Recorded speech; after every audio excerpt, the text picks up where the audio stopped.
शांति शांति शांति।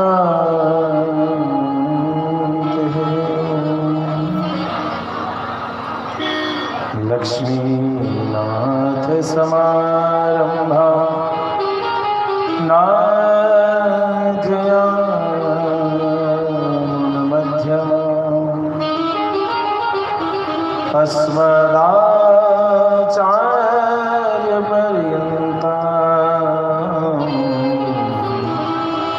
वन्दे गुरुपरम्परां।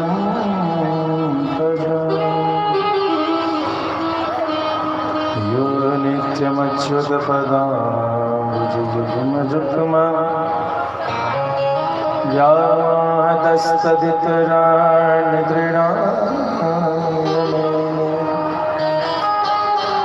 अस्मद्गुरोर्भगवतोऽस्य दयैकसिन्धो रामानुजस्य चरणो शरणं प्रपद्ये। श्रीवेङ्कटेश चरणाम्बुजराजहंसं श्रीवांशेयमुनिवर्यपदाब्जभृङ्गं श्रीशालग्रामगुरुवर्यतनूजरत्नं श्रीकेशवार्यपदपङ्कजमाश्रयामि। नमोस्तु रामाय सलक्ष्मणाय देवे च तस्यै जनकात्मजाय। नमोस्तु रुद्रेन्द्रयमानिलेभ्यो नमोस्तु चन्द्रार्कमरुद्गणेभ्यः। कृष्णं नारायणं वन्दे कृष्णं वन्दे व्रजप्रियं देवकी परमानन्दं कृष्णं वन्दे वृथासुतं। कृष्णाय वासुदेवाय हरये परमात्मने प्रणतक्लेशनाशाय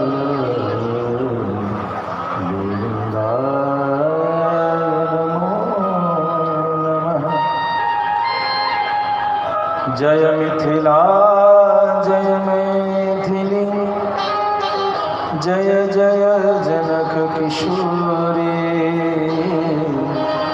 चरण कमल बंदन करो निर्मल मति मोहि। कि जय जय श्री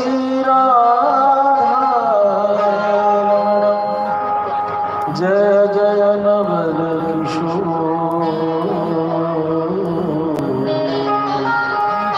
जय गोविंद चित चोर प्रभु जय जय माखन चोर। जय गोविंद चित चोर प्रभु जय जय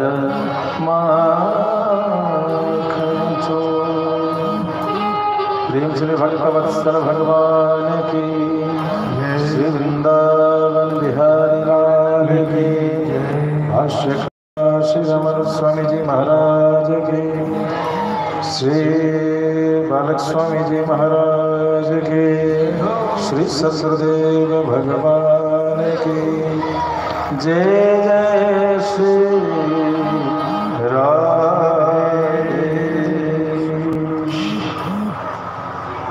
अत्यंत ही सौभाग्य का विषय कि आज हम सभी यहाँ उपस्थित होकर भगवान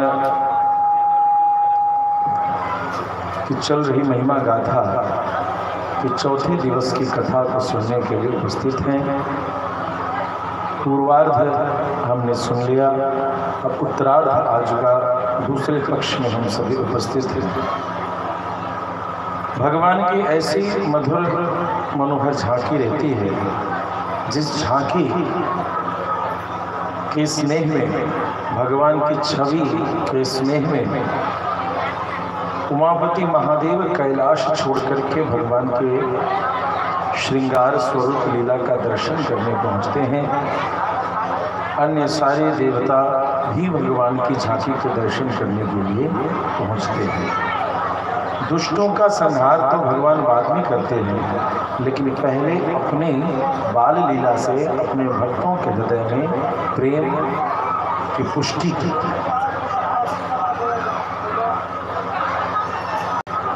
प्रेम से भक्तवत्सल भगवान की। आज आगे बैठने का टिकट लगेगा। अब 3.5 दिन से हम लोग क्रॉस कर गए हैं। 3.5 दिन श्रोता के लिए, उसके बाद 3.5 दिन वक्ता के लिए। आगे VIP टिकट लगेगा 5100 रुपये। जो लाइन तोड़ करके आए सो हमारे हजाम जी को, नौवा जी को दे दीजिए। आगे जो लाइन तोड़ के आए VIP टिकट, अब समझ रहे हैं मंदिरों में VIP टिकट क्यों लग रहा है? इसीलिए लग रहा है कंट्रोल के लिए। जो कहीं से ना समझे उसको टिकट लगा। सब शांति। आइए सभी लोग शांति से अपनी जगह पे बैठ जाएं। आपका उत्साह अभिनंदन करने योग्य है, लेकिन जल यदि दोनों तरफ के बंधन से युक्त रहता है तो वो नदी कहलाती है। बंधन को तोड़ दे तो वही जल बाढ़ कहलाता है। तो बाढ़ से भय लगता है, नदी से प्रेम है। इसीलिए सभी लोग अपने स्थान पर शांति से बैठ जाएं, एक दूसरे का सहयोग करें। आइए भगवान की एक सुंदर सी झांकी का गायन करते हुए आज हम सभी भगवान श्री राम और श्री कृष्ण दोनों के अवतार की लीला को कथा सुनें। तेरी मंद मंद मुस्कानिया पे, वो तेरी मंद मंद मुस्कानिया पे बलिहारी प्यारे जो, बलिहारी प्यारे। तेरी मंद मंद मुस्कानिया पे, तेरी मंद मंद मुस्कानिया पे बलिहारी प्यारे, बलिहारी प्यारे जो। तेरी न्यारी हाँ न्यारी मतवारी से मुस्कानिया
यदि सेवा नहीं करेंगे तो घर बाज घर द्वार सभी भगवान ले लेंगे। इससे बढ़िया जयकारा बोल दिया जाए। बड़ा ही सुंदर हम सभी ने भगवान वामन के दिव्य चरित्र को श्रवण किया।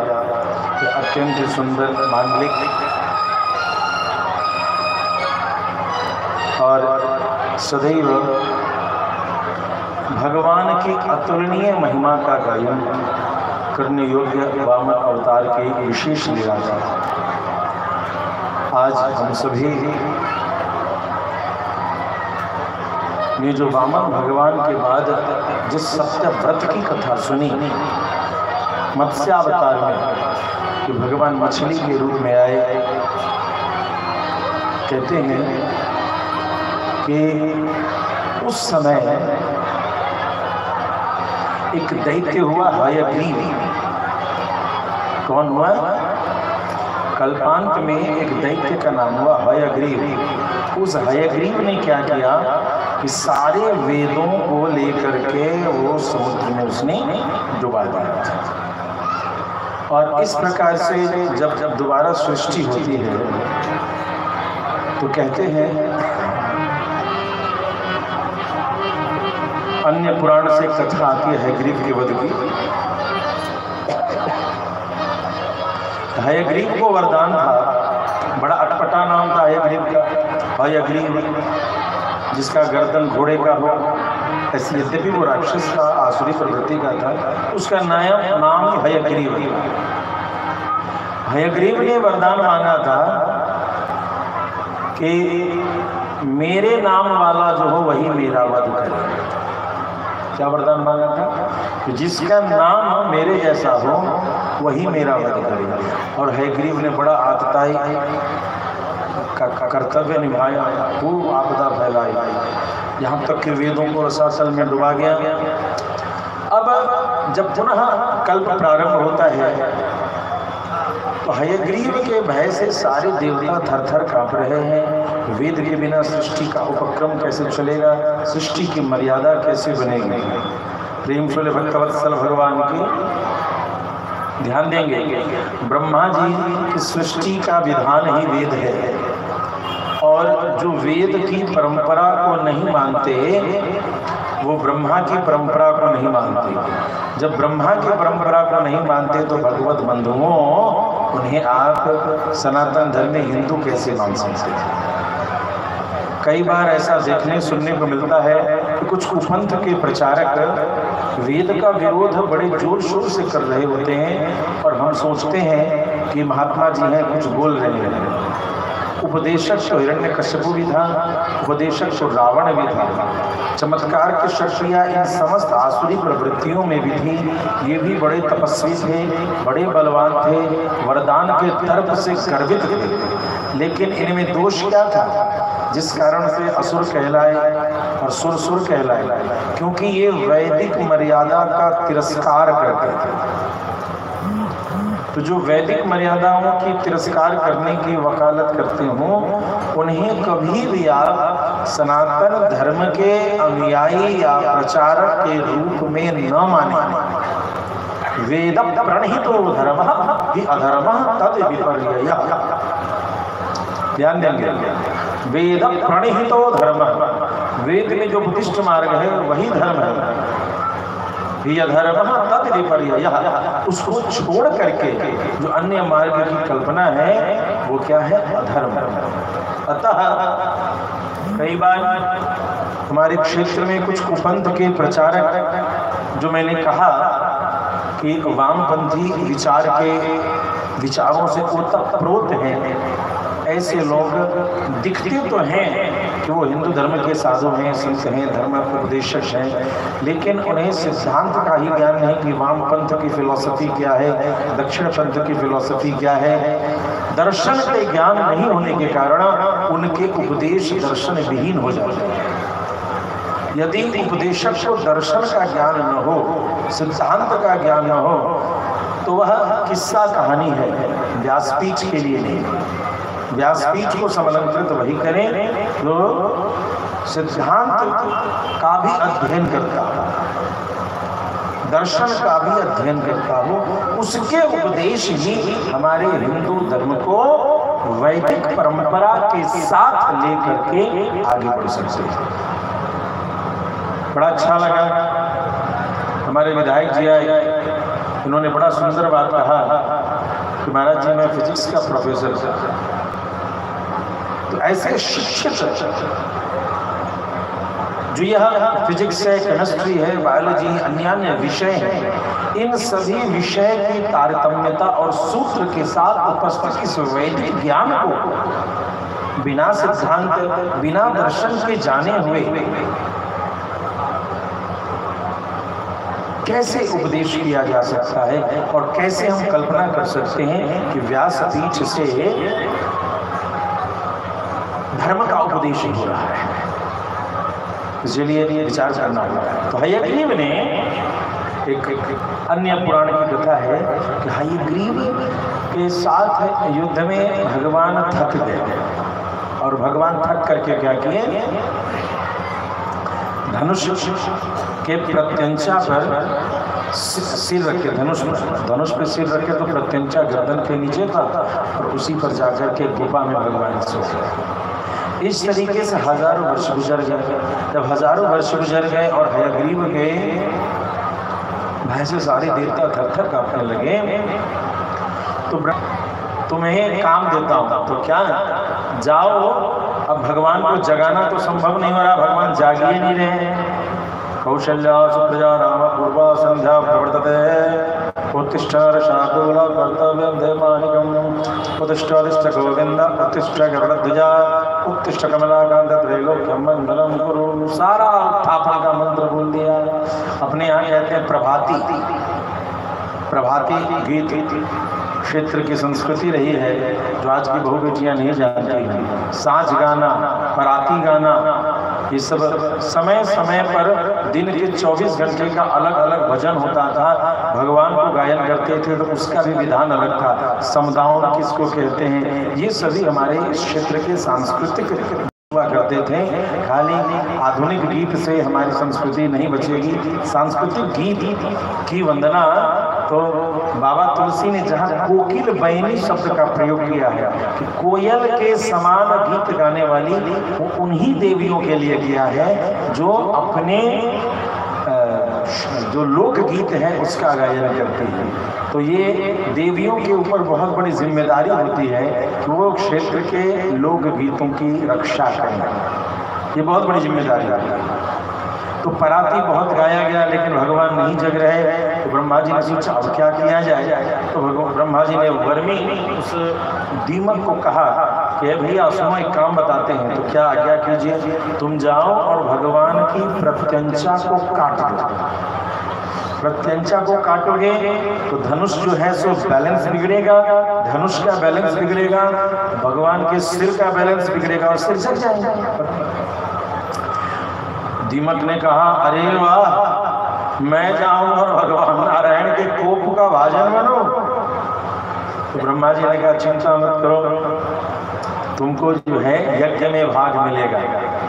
ब्रह्मा जी ने वहां विधान कर दिया। तो यज्ञ में जो स्वाहा करते हैं और बाहर गिरता है उसमें से उस रुद्रांश भी होता है और वर्मी का भी अंश होता है। इसीलिए उस बचे हुए निर्माल्य को कहा जाता है कि किसी पेड़ के नीचे रख दीजिए कि वो चींटियां उसको खा लेंगी, वो उनका अंश है। अतः इस प्रकार से आप कहते हैं जमीन के नीचे गाड़ दीजिए कि वो चींटी दीमक उसको खा लेगा। वर्मी कुल को यह वरदान। अब दीमक जो है सो गया। दीमक ने जाकर के क्या किया, प्रत्यंचा पर चढ़ गया और प्रत्यंचा को दीमक ने काट दिया। प्रत्यंचा जैसे कटी तनी हुई प्रत्यंचा थी, भगवान थके आ रहे उसी पर सोचते। प्रत्यंचा टन से आवाज करते हुए खूब तेजी से लौटा, स्प्रिंग लौटा। और वो लौटा तो कैसा लौटा कि भगवान के सिर को ही काटता हुआ, और वो सिर जो है सो कहाँ गिर गया, समुद्र में उछल करके धड़ाम से गिर गया। अब तो त्राहिमाम होते होते अंतिम में भगवान ब्रह्मा जी ने क्या किया कि एक सफेद घोड़े को, सफेद घोड़े का सिर लिया और भगवान ने दिया भगवान के धड़ में। तो ये क्या हो गए, हयग्रीव हो गए। क्या हो गए, इनका नाम प्रेम जुले हयग्रीव अवतार की। इनके भी अवतार की कथा है श्रीमद् भागवत में। तो ये हयग्रीव जो है सो तब भगवान उठे और भगवान का भी नाम हयग्रीव हो गया।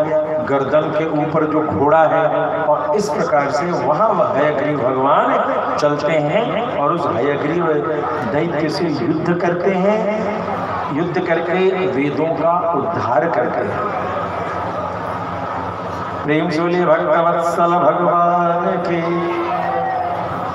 इसलिए जिन बच्चों के उपासना में अध्ययन में कमी होती है उन्हें भगवान के 2 विग्रह की पूजन करने का निवेदन आचार्य पीठ करती है। हयग्रीव भगवान का पूजन करें और वराह भगवान का पूजन करें। मैं आपको बताना चाहूँगा, जब शारदा पीठ में भाष्यकार श्री रामानंद स्वामी जी गए, यद्यपि कई संत पूर्व में भी गए थे, तो कप्यास सूत्र की परिभाषा भगवती सरस्वती ने पूछा और उसकी व्याख्या जब रामानंद स्वामी जी ने दिया तो अत्यंत ही प्रसन्न होकर के हयग्रीव जी की एक प्रतिमा देते हुए, हयग्रीव भगवान की ही प्रतिमा दे करके उन्हें जगत गुरु पद पर अभिषिक्त भगवती सरस्वती ने किया। तो ज्ञान के प्रतीक है हयग्रीव भगवान। आगे जिन सत्यव्रत की कथा हम सभी सुन रहे थे कि मत्स्यावतार में उन्होंने पूरी जीन बैंक को अपने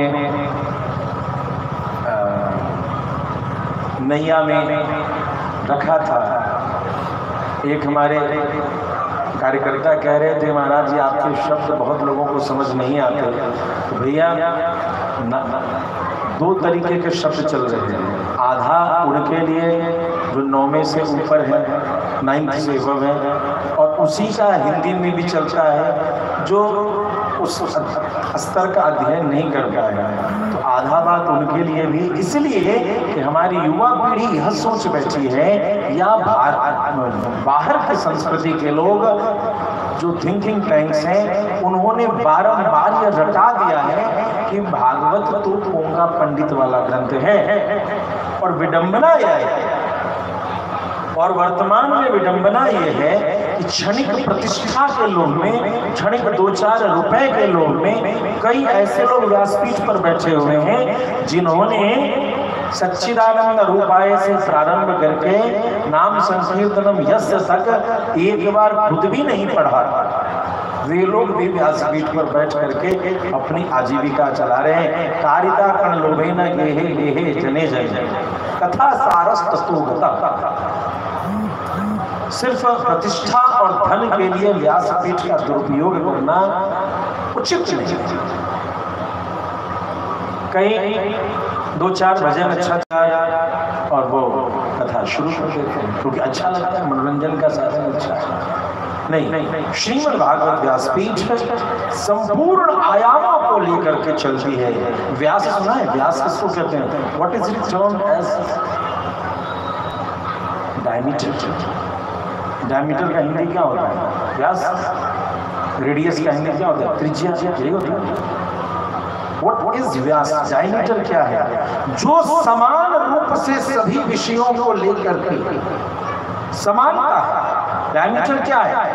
What is it डायमीटर? व्यासपीठ क्या, उसको समझें। जो समान रूप से सभी दर्शन, खड़ दर्शन जो हमारा यह वैदिक ज्ञान है, उन सभी में प्रवेश रखता हो, यही की परिभाषा है। या कहने से काम नहीं चलेगा कि जीव विज्ञान का कोई डॉक्टर आकर के बात करे तो ये कह दिया जाए नहीं जी इसमें तो कुछ इसकी जानकारी नहीं है, आपके सवालों का जवाब नहीं है, तो फिर ये शाश्वत कैसे हो गया? ये कॉम्बो पैक है। श्रीमद् भागवत क्या है? कॉम्बो पैक है।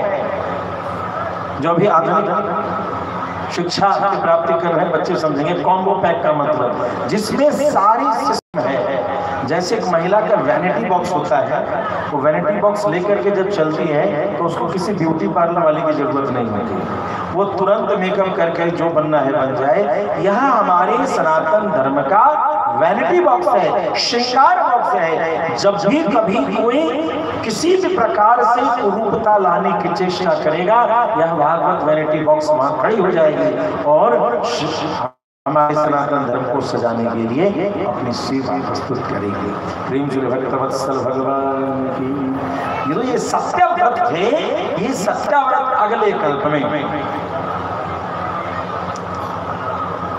कल्प में हम सभी देख रहे हैं कि वही सत्याव्रत का नाम हुआ श्रद्धा देव, क्या नाम हुआ? श्रद्धा देव। और उनकी पत्नी का नाम हुआ श्रद्धा। श्राद्ध देव और श्रद्धा, श्रद्धा पत्नी का नाम और श्राद्ध देव पति का नाम। विवस्वान के पूरी पुत्र हुए, सूर्य के पुत्र हुए, इसलिए यहाँ से इस मनवंतर के नाम भी वैवस्वत मनवंतर हुआ।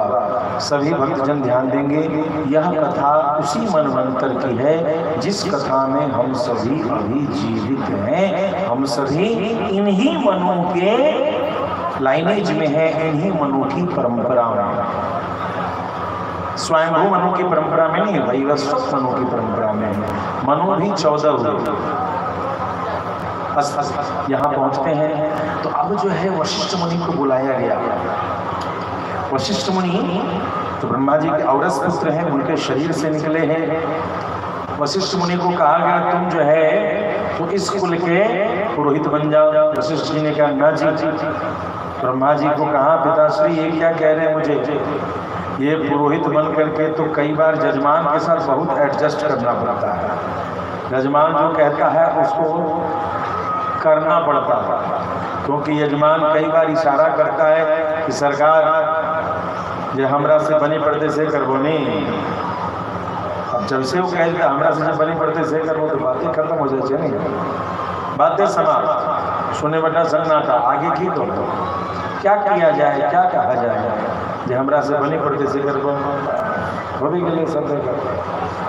तो इस प्रकार से पुरोहित धर्म में ये होता है कि जान करके भी कई बार गलत चीज को हरी झंडी करनी पड़ती है।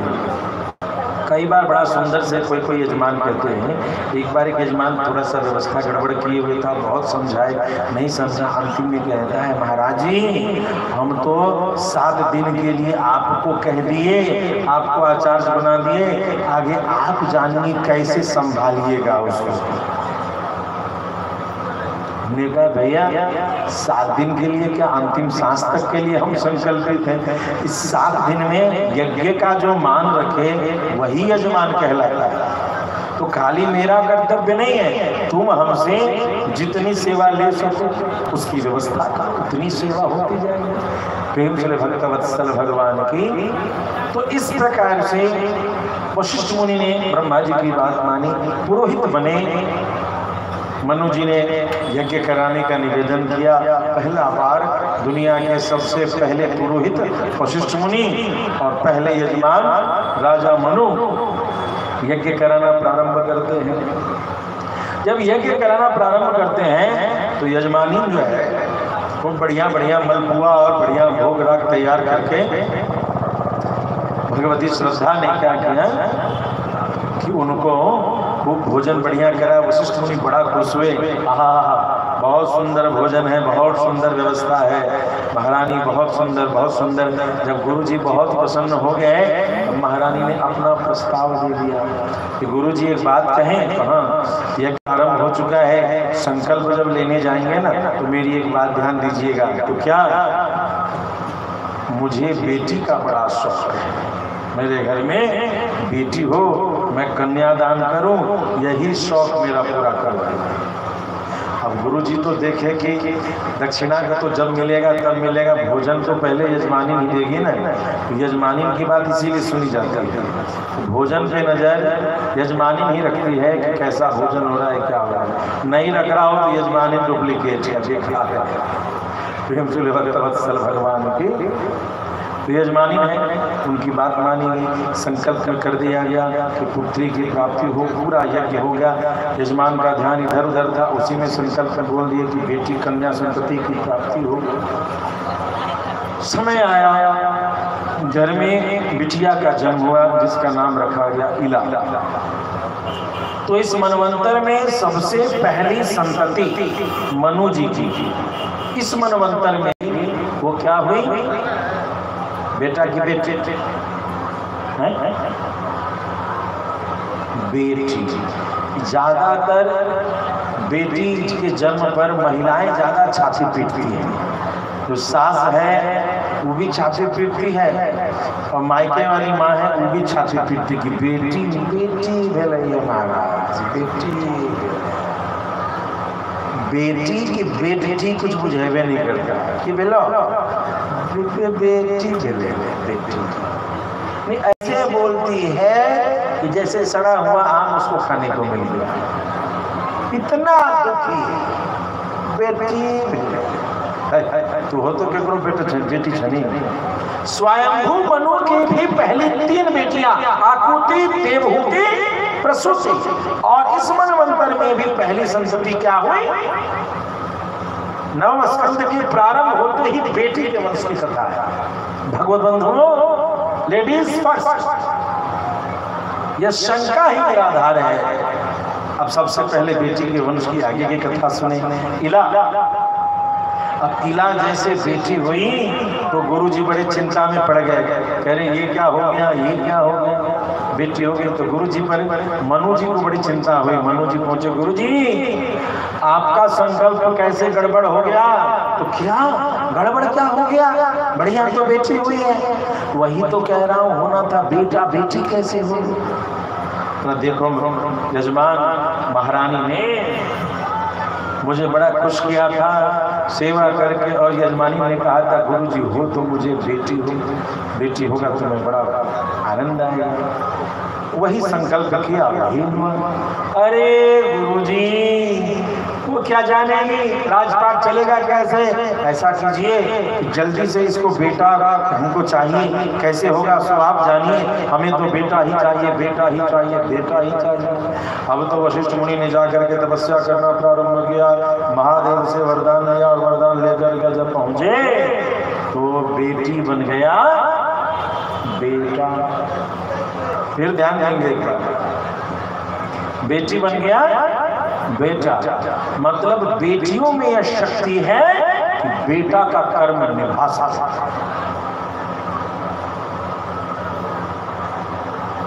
श्रीमद् भागवत उस ओर इशारा कर रही है कि बेटियों में यह गौरव है, यह शक्ति है, यह सामर्थ्य है कि जरूरत पड़ने पर वो बेटे का कर्तव्य भी निभा सकती है। लेकिन दुनिया में ऐसा कोई बेटा नहीं जो बेटी का ही कर्तव्य निभा सके। बेटी की प्राप्ति होने पर बेटी और बेटा दोनों के सुख की प्राप्ति हो सकती है, दोनों के सुख की। इसकी एक उदाहरण नहीं, वर्तमान के समय में महारानी लक्ष्मीबाई से लेकर भगवती जानकी तक मैं आपको बताऊं, अद्भुत रामायण में भगवती जानकी के युद्ध कौशल शैली के बारे में क्या चर्चा है। भगवती जानकी सिर्फ वो रसोई की कथा नहीं है, उनकी युद्ध कौशल शैली ऐसी थी कि कोई तो शब्द भेदी बाण चलाने की शक्ति रखता था, लेकिन हमारे श्री किशोरी जी शब्द पर अपने चाकू के निशान तक रख सकती थी, और वो भी दोनों हाथ से। जहां से शब्द आए उस ओर चाकू फेंक करके उसका वध कर सकती थी। इतनी कुशल योद्धा भी भगवती जानकी। इसीलिए जब रावण कहता है एक बार विलोक हो रहा, तो वाल्मीकि रामायण में श्री किशोरी जी कहती हैं त्रिधरियोट कहती बैठी, तिनके पर ध्यान करके रावण को बात कर रही है। तो वो कहता है रावण हरि देवी तिनके मेरी ओर तो निहार दो। तो भगवती जानकी कहते अरे मूर्ख, तू जो मुझे अपनी ओर देखने की बात करता है, शुक्र कर मैं तिनके पर देख रही हूँ।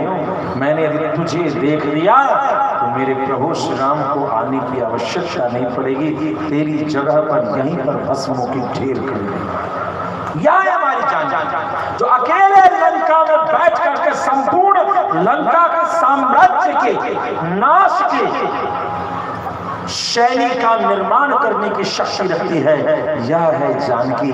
तो बेटियां बेटे का कर्तव्य कर पाती हैं, लेकिन बेटा शायद कोई बेटी का कर्तव्य कर सकता। यह मिथिला की बेटी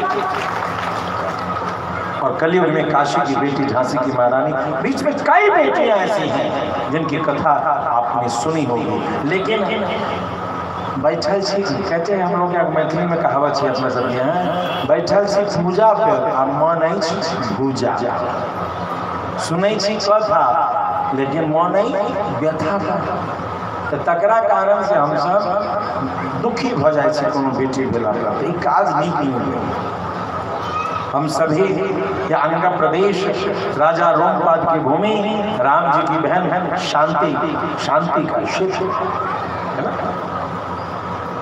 हम सभी उस क्षेत्र से हैं जहां बेटियों को जानकी और दामाद को राम मान करके आज भी पूजा किया जाता है। इसीलिए आप सभी वयोवृद्ध से निवेदन, बेटियों के जन्म पर एक मिठाई ज्यादा खिलाओ, क्योंकि बेटी काबिल हो गई तो बेटे का कान काट लेगी, इतनी शक्ति है बेटियों में।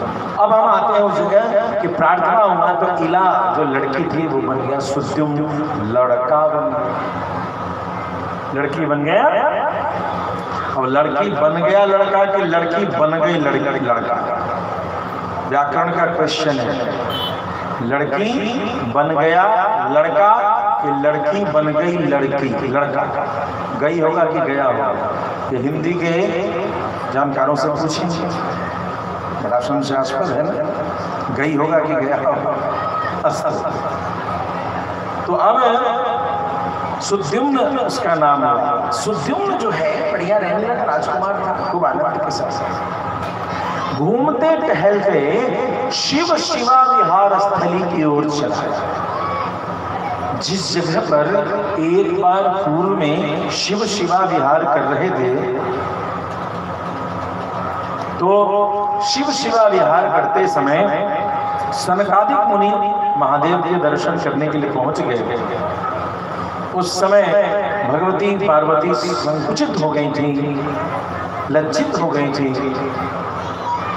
उनकी प्रार्थना पर महादेव ने एक क्षेत्र बनाया था, इस क्षेत्र में जो भी पुरुष प्रवेश करेगा वह स्त्री बन जाएगी।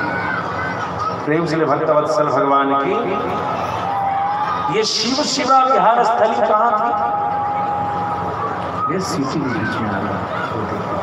ये शिव शिवा विहार स्थली थी कहाँ? शिव पुराण के आधार पर यह शिव शिवा विहार स्थली कहीं और नहीं, मंदरांचल पर्वत। ध्यान देंगे कहाँ थी? मंदरांचल पर्वत यह क्षेत्र थी जहाँ शिव शिवा विहार करते थे और जहाँ हर पुरुष स्त्री बन जाया करता था। इसीलिए उसी विहार स्थली में भगवती दुर्गा के रूप में उपस्थित होकर के चंड मुंड शुंभ निशुंभ इन सब के भी वध की लीला मंदरांचल पर्वत से ही भगवती ने किया है। तो सुद्युम्न उस क्षेत्र में घोड़े पर बैठ करके शिकार करते हुए चले आए। जब चले आए तो घटना क्या घटी कि सारे घोड़ा बन गए घोड़ी, हाथी बन गए हथनी, और जो राजकुमार थे सुद्युम्न वो बन गए राजकुमारी। जितनी भी उनके साथ उनके सिपाही थे वो सभी बन गए सिपाहीन, सभी महिलाएं बन गई। और इस प्रकार से उस क्षेत्र में उनका प्रवेश हुआ। अब लड़की बन गए हैं, अब यही मुंह लेकर के जाएंगे तो उनके मन में बड़ी शंका हुई, क्या करें क्या ना करें। तो लड़की शरीर से नहीं बने थे, लड़की मन से भी बन गए थे। प्रेम से भक्तवत्सल भगवान की। अब यहां से वो चलते चलते चंद्रमा के पुत्र का नाम हुआ बुध। चंद्र ग्रह के पुत्र का नाम है बुध। ध्यान देंगे, बुद्ध मुनि के रूप में एक जगह वन प्रदेश में आश्रम बना करके तपस्या कर रहे थे। उसी जगह पर यह सुद्युम्न जो पुनः लड़की बन गई थी वो पहुंच गई उस आश्रम में और बुद्ध मुनि से उन्होंने विवाह किया और उनके साथ रहने लगे। उसी काल में उनको एक पुत्र की प्राप्ति हुई जिसका नाम हुआ पुरूरवा। तत्पश्चात सुद्युम्न को एक बार याद आया, इला नाम से उनको याद आया कि अरे मैं तो राजकुमार था और इस तरीके से मैं किसी कारण से लड़की बन गया तो मुझे जाना चाहिए। गुरुजी के पास गए, गुरुजी वशिष्ठ मुनि को प्रणाम किया, गुरुदेव कृपा कीजिए। अरे तुम कौन हो देवी? अरे गुरुजी पहचाने नहीं, मैं आपका पक्का वाला चेला। अरे चेला थोड़े हो, तुम तो चेली हो। तुम कौन चेली हो? अरे हाँ वही तो, जिस चेली को बना दिया चेला वही चेला बन गया अभी चेली। ओहो कैसे कैसे हुआ, तो सारी कहानी समझे। अब जो है जब सारी कहानी समझे तो कहानी समझ करके वशिष्ठ मुनि ने पुनः तपस्या किया और महादेव से वरदान में ये लिया कि यह 6 महीने लड़का और 6 महीने लड़की बने। प्रेम से भक्त वत्सल भगवान की। और इस प्रकार से लड़का लड़की का वरदान ले लिया तो वो आधे समय इला होते लड़की और आधे समय सुद्युम्न होते। इससे पुरुरवा और पुरुरवा से आगे का जो वंशज है यही चंद्रवंश की कथा। इसलिए पहले हम सभी सूर्यवंश की कथा में पुनः थोड़ा पीछे चलते हैं। इला के जन्म होने के बाद ये कथा आगे इस प्रकार से बढ़ी थी। इधर मनु जी अभी चिंतित थे कि मुझे एक ऐसे पुत्र की प्राप्ति होनी चाहिए जिससे कि मेरा वंश आदि चले, राजपाट चले। एक बार उन्होंने छींका, तो छींकने के कारण जो प्रथम पुत्र की प्राप्ति हुई उसका नाम हुआ इक्ष्वाकु। मृग शरियाती आदि 10 पुत्रों की प्राप्ति हुई।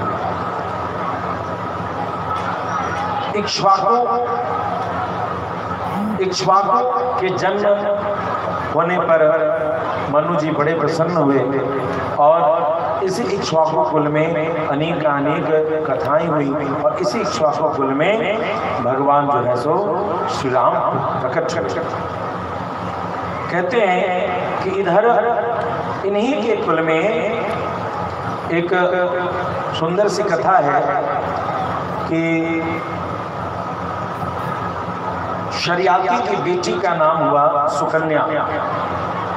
और सुकन्या ने एक बार अपने पिता के साथ जब वो घूमने लगी तो घूमते घूमते वो वन में ऐसी जगह पहुंची जहां एक बीम था, दीमक था। उसमें सभी लोग इधर उधर व्यस्त और उसने ऐसा देखा कि उस बीम के बीच में से 2 छेद है और दोनों छेद में से आंखें चमचम चमचम चमक रही, कुछ प्रकाश आ रही। सुकन्या बच्ची थी, चंचला थी। उसने क्या किया, एक कांटा लिया और कांटा लेकर के उसमें कोड़ने लगी, चुभोने लगी। जब इस प्रकार से वह चुभोने लगी तो परिणाम स्वरूप क्या हुआ कि चुभोने के कारण उसमें से खून निकलने लगा। अब तो च्यवन मुनि ने जो उसमें तपस्या रखे,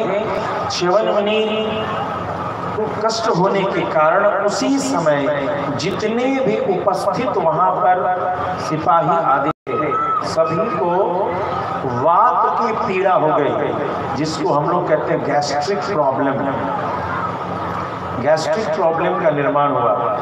और गैस्ट्रिक प्रॉब्लम का निर्माण कैसा हुआ कि किसी का देह में ऐंठन आने लगा, किसी का कंधे के मांसपेशी में बहुत अक्कड़ आ गया, किसी के पेट में बहुत अक्कड़ आने लगा, किसी के जंघे में, किसी की पिंडली में, किसी के माथे में बहुत दर्द। और इस प्रकार से सभी अनियंत्रित से होने लगे। अब महाराज शरियाती ने देखा कि कुछ तो विशेष अवस्था है, ये सब क्यों बीमार हो रहे हैं। तो उन्होंने सबको बुला के पूछा कि सुनो, क्या तुम लोगों ने कोई अपराध किया है इस वना प्रदेश में? क्योंकि यहाँ सिद्ध संत मुनियों का यह क्षेत्र है। यदि तुम लोगों ने कोई अपराध किया है तो सच सच बता दो। यदि ऐसा है तो परेशानी नहीं, उसके लिए हमें कुछ न कुछ उपचार करना होगा। सत्य बताओ। कोई कुछ नहीं बोला। अंतिम में सुकन्या ने बोला, पिताश्री मैंने अपराध किया या नहीं ये तो पता नहीं, लेकिन वहाँ थोड़ी दूरी पर एक जगह दीमक का ढेर था और उस दीमक के ढेर में से 2 छेद में से प्रकाश पुंज निकल रहे थे, चिमचिम चिमचिम कर रहे थे। ऐसी स्थिति में उस प्रकाश पुंज को देख करके मैंने सोचा इसमें क्या है, तो मैंने एक कांटा लिया और उसमें चुभो दिया था। और तो कुछ नहीं हुआ था, लेकिन उसमें से पता नहीं कैसे दीमक के ढेर में से थोड़ा मुझे लगा कि खून के कुछ बूंद बाहर निकले। अरे बेटी, तुमने जरूर किसी संत मुनि का अपमान कर दिया है, चलो हमें उनके पास जाना चाहिए, उनसे क्षमा याचना करनी चाहिए।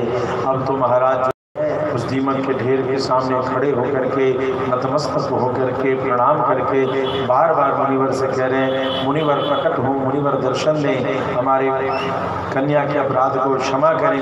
और तभी च्यवन मुनि उस दीम को तोड़ते हुए खड़े होते हैं, लेकिन च्यवन मुनि की आंखें तो फूट चुकी।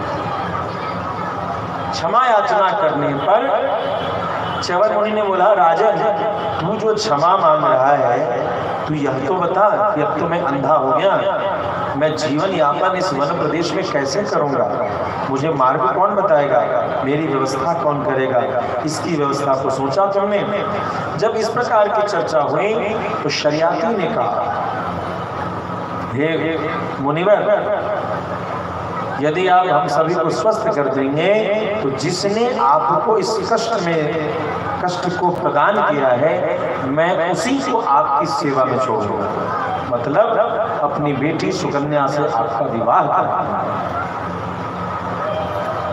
मुनिवर ने सबको क्षमा किया, क्षमा करके सब स्वस्थ हो गए और सुकन्या का विवाह च्यवन मुनि से उसी जगह कर दिया गया। प्रेम से भक्तवत्सल भगवान। अब देखिए,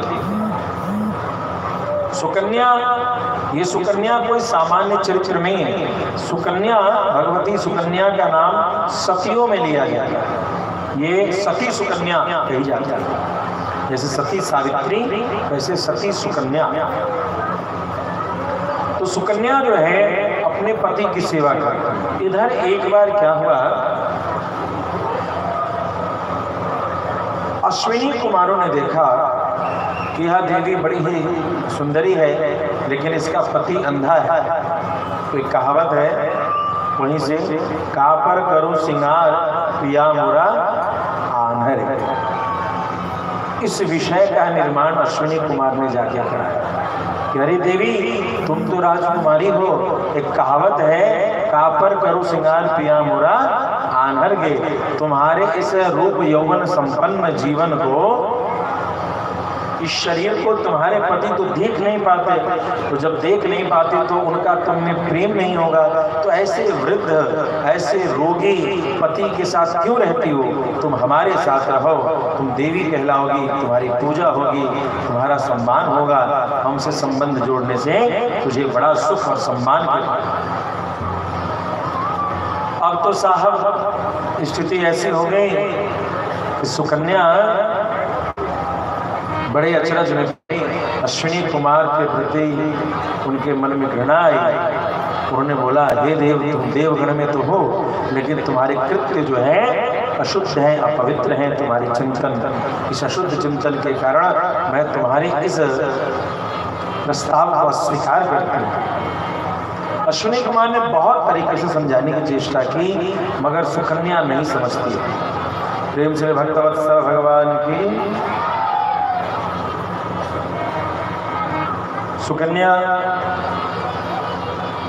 इस प्रकार से, सुकन्या की जो चर्चा है,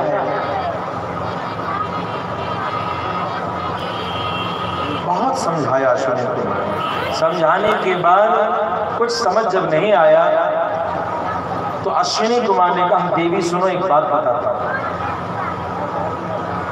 तुम्हारे पति अंधे हैं, यदि तुम कहो तो मैं तुम्हारे पति को मेरे जैसा सुंदर बना दूंगा,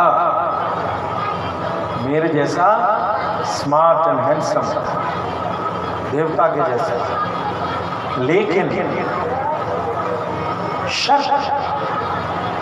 शर्त क्या है कि हम तुम्हारे पति को लेकर के जाएंगे और अपने समान सुंदर बना देंगे, तुम पहचान नहीं पाओगे कि तुम्हारा पति कौन है, और हम बताएंगे भी नहीं।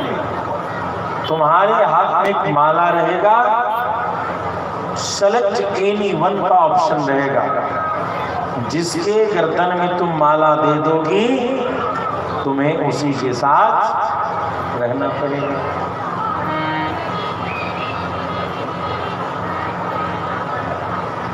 एक तरफ तो सुकन्या को अपने पति के स्वस्थ होने की सुख की अभिलाषा, और दूसरी तरफ ऐसा शर्त, इस तीन में से कौन मेरा पति होगा, ये संशय का दुख। अब अश्विनी कुमार सोच लो जल्दी सोचो। हालांकि सुनिए, मैं अपने पति के अधीन हूँ, मैं अपने पति से इस बारे में विचार करती हूँ, उनसे पूछती हूँ और तब आपसे चर्चा करूँगा। सुकन्या जाती हैं, च्यवन मुनि से पूछती हैं कि मुनिवर, मुझसे अभी अश्विनी कुमार ने यह प्रस्ताव दिया, सारी घटना समझाई। च्यवन मुनि मुस्कुराने लगे। उन्होंने पूछा, सुकन्या तुम क्या चाहती हो, तुम्हारे मन में क्या है? तो स्वामी,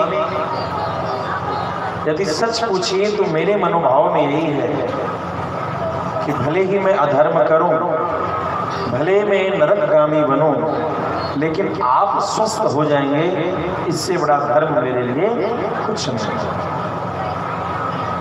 च्यवन मुनि मुस्कुराने लगे। बहुत अच्छे विचार है। तो शंका यह है कि मैं आपकी दासी बनकर के भी रहना चाहता हूँ। ठीक, सुकन्या जा। अश्विनी कुमार के इस प्रस्ताव को निवेदन करते हो, तुम में वह शक्ति होगी कि तुम जिसके गले में माला डालोगी वही मैं रहूंगा। च्यवन मुनि ने कहा, अश्विनी कुमार के बल को तो तुम देखोगी कि मेरे जैसा रूप, वो अपने जैसा रूप मुझे देगा, लेकिन मैं वचन देता हूं कि तुम्हारा मन मेरी ही ओर आकर्षित होगा और तुम्हारा माला मेरे ही गले में पड़ेगा। भक्तवत्सल भगवान। सती सुकन्या सरोवर के किनारे बैठी हुई। अश्विनी कुमार आए और च्यवन मुनि को लिए और ले जाकर के सरोवर में गोता लगा दिया तीनों ने। जब तीनों निकलते हैं, तीनों अश्विनी कुमार के जैसा, वैसा ही रूप, वैसी ही अवस्था, वैसे ही आभूषण, वैसा ही दिव्य तेज, देवता जैसा। अब तो साहब सुकन्या ने जो देखा तो सुकन्या अचरज में पड़ गई। ये भगवान, ये कैसे हो गया? मेरे पति तो बूढ़े थे, अंधे थे, वलकल चीर धारण किए हुए थे। अश्विनी कुमार को कोटि कोटि धन्यवाद कि मेरे पति को स्वस्थ कर दिया। मन उल्लासित होता है कि तभी हृदय थम जाता है। हाथ में मेरे माला है, मैं किसको कहना, कुछ समझ नहीं आता। आंखें बंद किया, भगवान को ध्यान किया और अपने पति के चरणों को ध्यान करके प्रणाम करना कि मेरी आंख खुले तो मैं जिसे सबसे पहले देखूं वही मेरे पति। तीनों देव स्वरूपधारी आते हैं और तीनों एक ही सुर में बोलते हैं, सुकन्या माला पहना, पहचानो मैं कौन। सुकन्या ने आंखें खोली तो आंख जो सबसे प्रथम पुरुष पर गया वो आंख दूसरे किसी पर नहीं गया, साक्षात च्यवन मुनि पर ही गया और उस माला को च्यवन मुनि गले में डाली। दोनों अश्विनी कुमार धन्य धन्य करेंगे, धन्य है सुकन्या, धन्य है तेरा तप, धन्य है तेरी सती। प्रेम सुने भक्तवत्सल भगवान।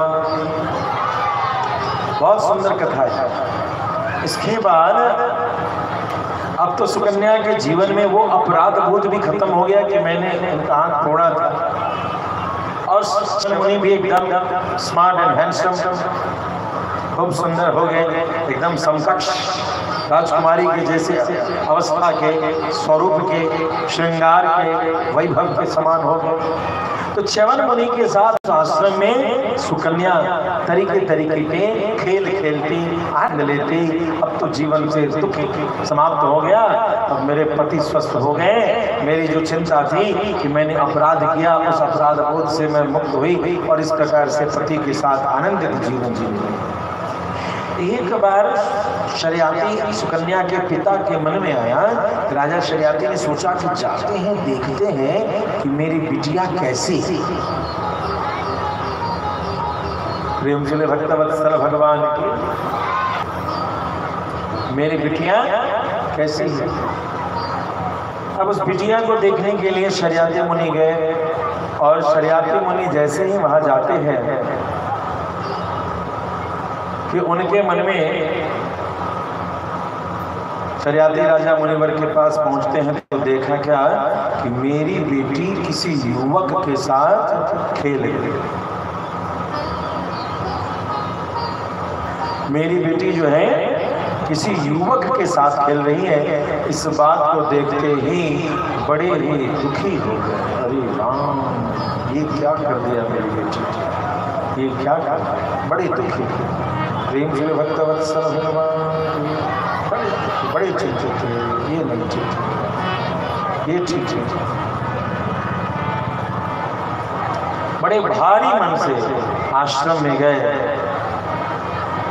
अब आश्रम में जैसे प्रवेश करते हैं, बिटिया दौड़ के आती है, पिताश्री पिताश्री पिताश्री प्रणाम, पिताश्री प्रणाम। बेटी बहुत खुश है, आई आई बाबूजी, आई आई आई आई आई आई। भाई बेटियां तो ऐसी हैं, बेटा कोई क्या सम्मान करेगा, कभी भी बेटा सम्मान नहीं कर पाता।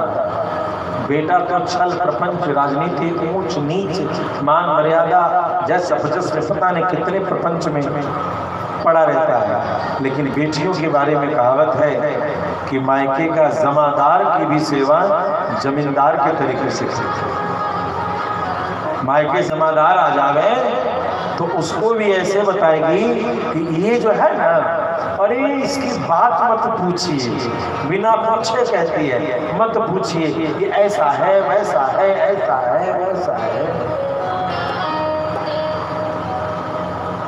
सही है कि नहीं? यानी जमादार भी आ जाए तो कोई आ जाए,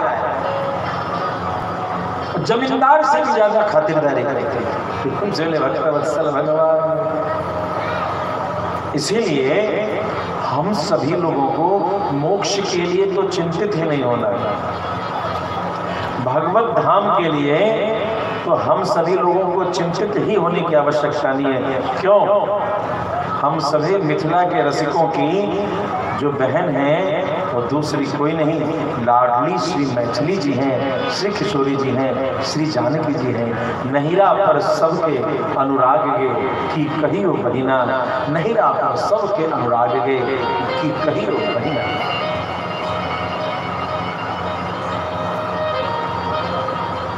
और जब बहन के साथ भाई बैठा हो तो जो दूल्हा होता है उसको बार बार चुप चुपे हो जाना पड़ता है। उसका सारा ज्ञान जो है सो चुप हो जाता है। भले भाई जो है पत्नी का वो महामूर्ख हो, लेकिन बहन नहीं कहती है कि मूर्ख है।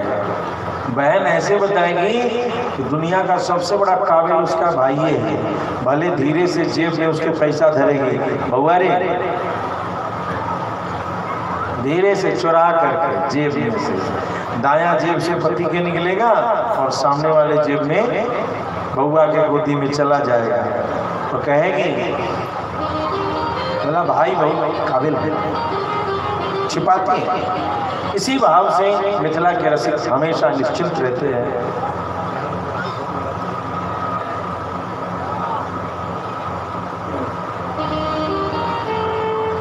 प्रेम से भक्तवत्सल भगवान। यहाँ जो है मिथिला के रसिक इसीलिए निश्चिंत रहते हैं कि जहाँ पर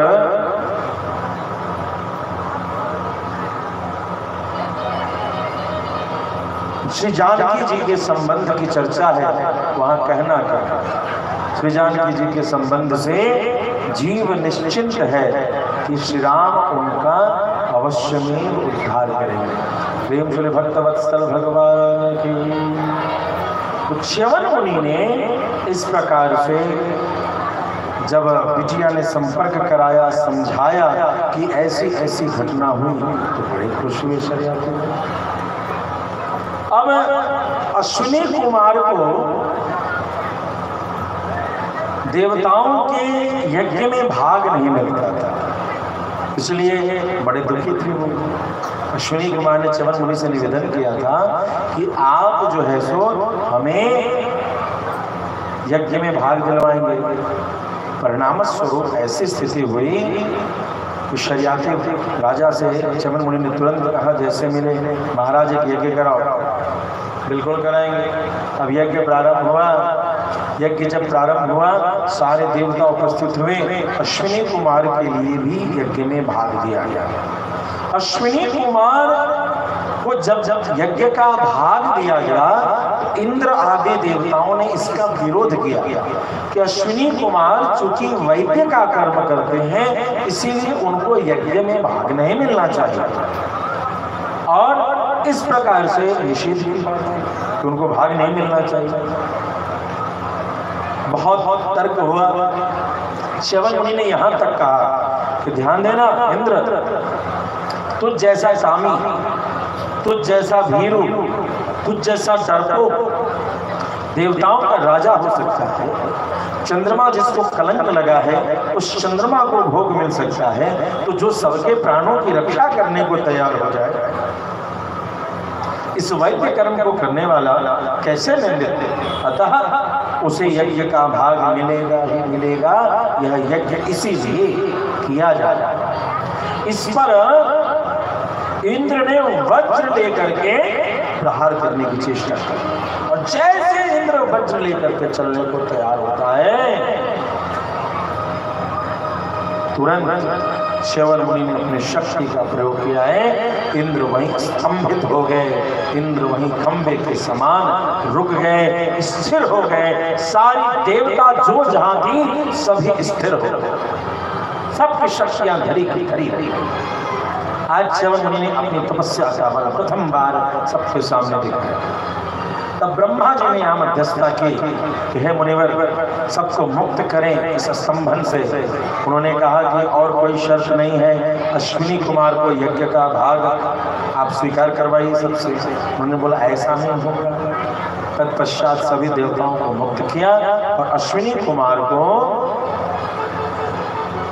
यज्ञ में भाग मिला। प्रेम से भक्तवत्सल भगवान की।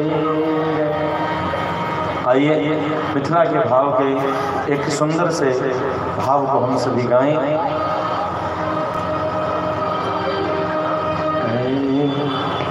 ऐसोई मन चाहते सिबासर,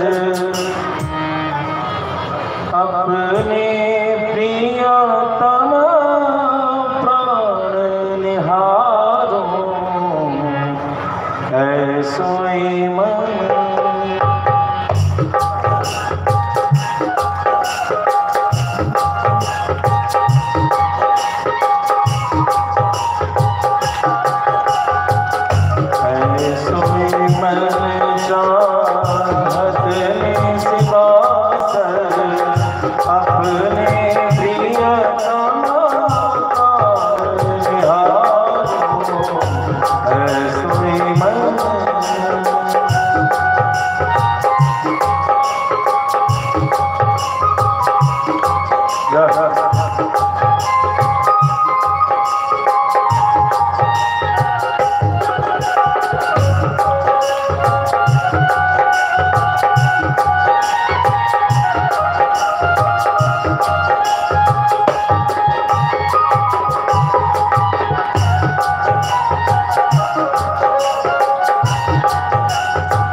कृपया ध्यान देंगे, व्यासपीठ की एक मर्यादा है, कथा के बीच में आकर के कृपया कोई बात व्यासपीठ के न करें। इसके लिए यहाँ कई लोग बैठे हैं, उनसे संपर्क किया करें। मित्राभंग कथा छेदो दंपत्योपीति भेदनम मातृ शिशु भेदश्च ब्रह्म हत्या समस्मृतम। इसलिए चेष्टा करनी चाहिए कि कथा जिस भाव में जा रही है उसका आनंद लें। आपकी उत्साह का सम्मान है, लेकिन श्रद्धा का भी सम्मान करना अत्यंत आवश्यक है। प्रेम से भक्तवत्सल भगवान की। इक्ष्वाकु जी के वंश के एक और बहुत ही सुंदर कथा। इनके वंश में युवनाश्व नाम के एक राजा था। एक और सुंदर सी कथा। युवनाश्व ने वशिष्ठ मुनि से एक यज्ञ करवाया कि मुझे पुत्र की प्राप्ति करना। अब जब पुत्र की प्राप्ति का यज्ञ करवाया तो परिणाम क्या निकला? एक कलश में जल भर करके रोज गुरुजी अभिमंत्रित करते कि जो इसको पिए उसको पुत्र की प्राप्ति। इस प्रकार से अचानक रात में युवनाश्व को प्यास लगी। गर्मी का मौसम था, प्यास लगी। कभी कभी रात में इतनी प्यास लगती है कि आदमी पानी खोज के पीता है। उनको भी प्यास लगी। अब जग मंडप की ओर ध्यान दिया, यहाँ तो सारी व्यवस्था है। जग मंडप में गए और बढ़िया कलश में रखा हुआ शीतल जल लेके घट घट घट घट घट घट घट घट घट उसका पान कर गए। प्रेम से भक्त वत्सल भगवान की, और जाकर के बड़ी चैन की नींद सो। सवेरे गुरुजी फिर यज्ञ में बैठे और उस कलश को अभिमंत्रित करने के लिए उठाया। जैसे ही अभिमंत्रित करने के लिए उठाया तो उस जगह देखा कि कलश हल्का है। ढक्कन खोल के देखा तो इसमें जल नहीं। हे राजन, लगता है कल रात चौकीदार पहरेदार सही से कार्य नहीं कर रहे थे। तो क्यों गुरुजी, क्या हो गया? अरे देखो, कोई आया और इस कलश का जल पी करके चला गया। अरे गुरुजी, ऐसी बात नहीं है। रात को ऐसा हुआ था कि मुझे खुद प्यास लग गई थी और मैं दौड़ करके आया, प्यास से व्याकुलता थी, मैंने वो कलश लिया और उसका जल में पी लिया। क्या तुमने पिया? हाँ, हे भगवान, प्रेम जन भक्त वत्सल भगवान की। ये इक्ष्वाकु कुल की कथा है, राम जी के खानदान की कथा है। ऐसी ऐसी घटनाएं उनके खानदान में। अब महाराज बोले, क्या हो गया गुरुजी? अरे राजा, तुम्हें पूछना तो चाहिए, ये कोई तुम्हारा राज दरबार है जो तुम्हारे हिसाब से चलेगा? ये यज्ञ मंडप है और इसके राजा आचार्य होते हैं। पूछना तो चाहिए, कब क्या बिना पूछे सब कर लिया, ये गलत कर दिया। गुरुजी क्या करते हो गया? पानी तो पिया है, इतना क्यों डांटते हो? कभी प्यासे को पानी पिलाया नहीं। पानी तो पिया है राजन, पानी तो पिया है, लेकिन वो सामान्य जल नहीं था, वो अभिमंत्रित जल। वो कैसा जल था? अभिमंत्रित जल। तो क्या हो गया गुरुजी? यही तो तू नहीं समझ रहा। इस जल को जो पीता उसको गर्भ ठहर जाता। तूने जल, तो कह रहा हूं कि तूने ये क्या कर दिया? अब तो तुझे गर्भ ही ठहरेगा। अब धीरे धीरे धीरे धीरे राजा का जो है 1 मास 2 मास 3 मास 4 मास 5 मास 6 मास 7 मास 8 मास 9 मास 10 मास का जो है होते गर्भ आ गया। अब गर्भ तो 10 मास का इतना बड़ा हो गया, राजा संकोच में घर में ही रहते। लेकिन अब बच्चा निकले कैसे गर्भ से, ये भी समस्या। गर्भ का तो द्वार ही नहीं था जहाँ से निकले, पेट में तो बच्चा आ गया था। तो उस समय पर उनका सिजेरियन ऑपरेशन करवाया गया। प्रेम से बोले भक्त वत्सल भगवान की। तो सिजेरियन ऑपरेशन करके बच्चे को बाहर निकाला गया। बड़ा ऑपरेशन हुआ, बच्चा बाहर निकला। अब बच्चा तो बड़ा सुंदर है, लेकिन बच्चा तो जन्म लेते रोना शुरू करता है, कहाँ कहाँ कहाँ कहाँ। और सबने सोचा अरे अरे बच्चे को कुछ भूख लगी होगी, दूध तो पिलाओ। लेकिन अब तो राजा ने बच्चा पैदा किया था, रानी ने पैदा किया होता तो दूध हो जाता। अब राजा ने पैदा किया था, दूध कहाँ से पिलाए? बड़ी चिंता का विषय हुआ। गुरुजी बच्चा तो हो गया, दूध कहाँ पिलाएगा, कहाँ से पिलाएगा? बड़ी चिंता हुई। उसी जगह इंद्र उपस्थित थे। प्रेम से भक्त वत्सल भगवान की। इंद्र ने क्या किया? अपना अंगूठा लिया और मानधाता के मुंह में, उस बच्चे के मुंह में रख दिया और कहा माम धाता मुझे पियो। क्या कहा? माम धाता मुझे पियो है बच्चे। तो उसी से उनका नाम हो गया मानधाता। तो वो उंगली चूस चूस के उसी से उनको अमृत तत्व की प्राप्ति होती। और मानधाता ने इस प्रकार से इंद्र की उंगली को चूस करके मानधाता पले बढ़े। प्रेम से भक्त वत्सल भगवान की। अभी भी जिसकी माँ बच्चे पर ध्यान नहीं रखती है, वो बच्चा जो है अंगुली चूसना प्रारंभ कर देता है। तो ये इक्ष्वाकु कुल की कथा था। मानधाता की 50 बेटियां। एक बार एक मुनि रहे जिनका नाम था सौभरी ऋषि। सौभरी ऋषि के मन में एक भाव आया। क्या भाव आया साहब? सौभरी ऋषि के मुनि के मन में भाव आया, उन्होंने संध्या करने के लिए जल में गए और जल में गए तो उन्होंने क्या देखा कि एक बड़ी मछली है, उसके साथ मछली है, उसके नाती पोते सगे संबंधी बहुत सारे हैं। उन सारे नाती पोते सगे संबंधी को देख करके बड़े प्रसन्न हुए और उनको लगा कहाँ हम अकेले यज्ञशाला और कुटिया में आश्रम में रहते हैं, क्यों न ऐसे परिवार का सुख लिया जाए।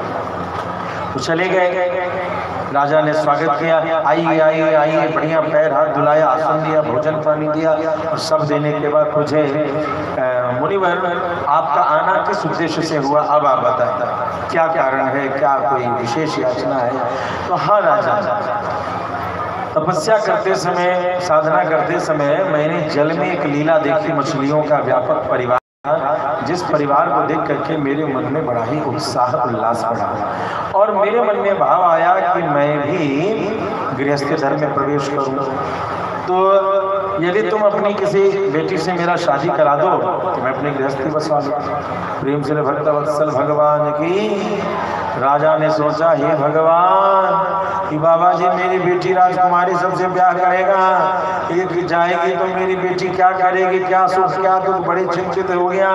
अब उसने सोचा मना करते हैं तो श्राप दे देंगे, अब हाँ कहते हैं तो बेटी को कष्ट होगा, क्या करें। उन्हें कहा महाराज एक बात कहें, आपकी बात तो मैं कर देता, लेकिन मैंने बेटियों को एक बात सोच रखा है, बेटियों के लिए तो क्या कि मेरी बेटी यदि चाह जाए जिसको स्वीकार कर ले उसी से उसका ब्याह करा देंगे, उसी से उसका ब्याह करा देंगे। अब यदि मेरी कोई बेटी आपसे विवाह करने को तैयार हो जाए तो मैं कन्यादान करने को तैयार हूं। अब जटाजूट धारी सौभरी मुनि ने सोचा, हो ये मेरे रूप स्वरूप को देख करके ऐसी बात करता है, बड़े चिंतित हुए। अब गए, बोले ठीक है राजन, मंत्री को बुलाओ, दूत को बुलाओ, मुझे तुम्हारे निवास में ले चले। पर एक कक्ष में बैठे, दूत आया, दूत को राजा ने कह दिया ले जाओ बाबा जी को, उसमें बैठे हैं। और तब तक तो बाबा जी ने अपने योग बल से अपने शरीर को स्मार्ट एंड हैंडसम बना दिया था। प्रेम से भक्त वत्सल भगवान की खूब बढ़िया हट्टा कट्टा युवक बन करके राजसी पोशाक में हो गए। दूत को क्या पता कि भीतर कौन है। सौभरी मुनि बन चुके थे, युवा सुंदर, और उनको लेकर के वो भीतर प्रवेश किए। जब रनिवास में प्रवेश किया तो अब जो सहेली 50 बेटियां थी, राजकुमारियां थी, इन सब में जिसने पहले देखा उन्होंने स्वागत के लिए आइए आइए आइए आइए, घर में आइए आइए आइए आइए आइए, सबसे प्रवेश। कोई उनके पैर धो रहा है, कोई उनको आसन दे रहा है, कोई उनको वस्त्र दे रहा है, कोई उनको चंवर डुला रहा है, कोई उनको भोजन करा रहा है, कोई वीणा की तार पर जो है संगीत सुना रहा है, कोई नृत्य कर रही। और इस प्रकार अलग अलग प्रकार से 50 राजकुमारियों ने उनकी सेवा की। सेवा करने के बाद जब सेवा हो गई तो मुनि वहां से फिर लौट गए। राजा ने फिर उन कन्याओं को बुलाया, राजकुमारियों को, कि तुम्हारे कक्ष में रनिवास में हमने एक महात्मा को भेजा था, जिन महात्मा ने तुम सबकी सेवा ली, तुम में से कौन उनके साथ विवाह करने को तैयार है। किसी को वो लड़का पसंद आया, 50 के 50 ने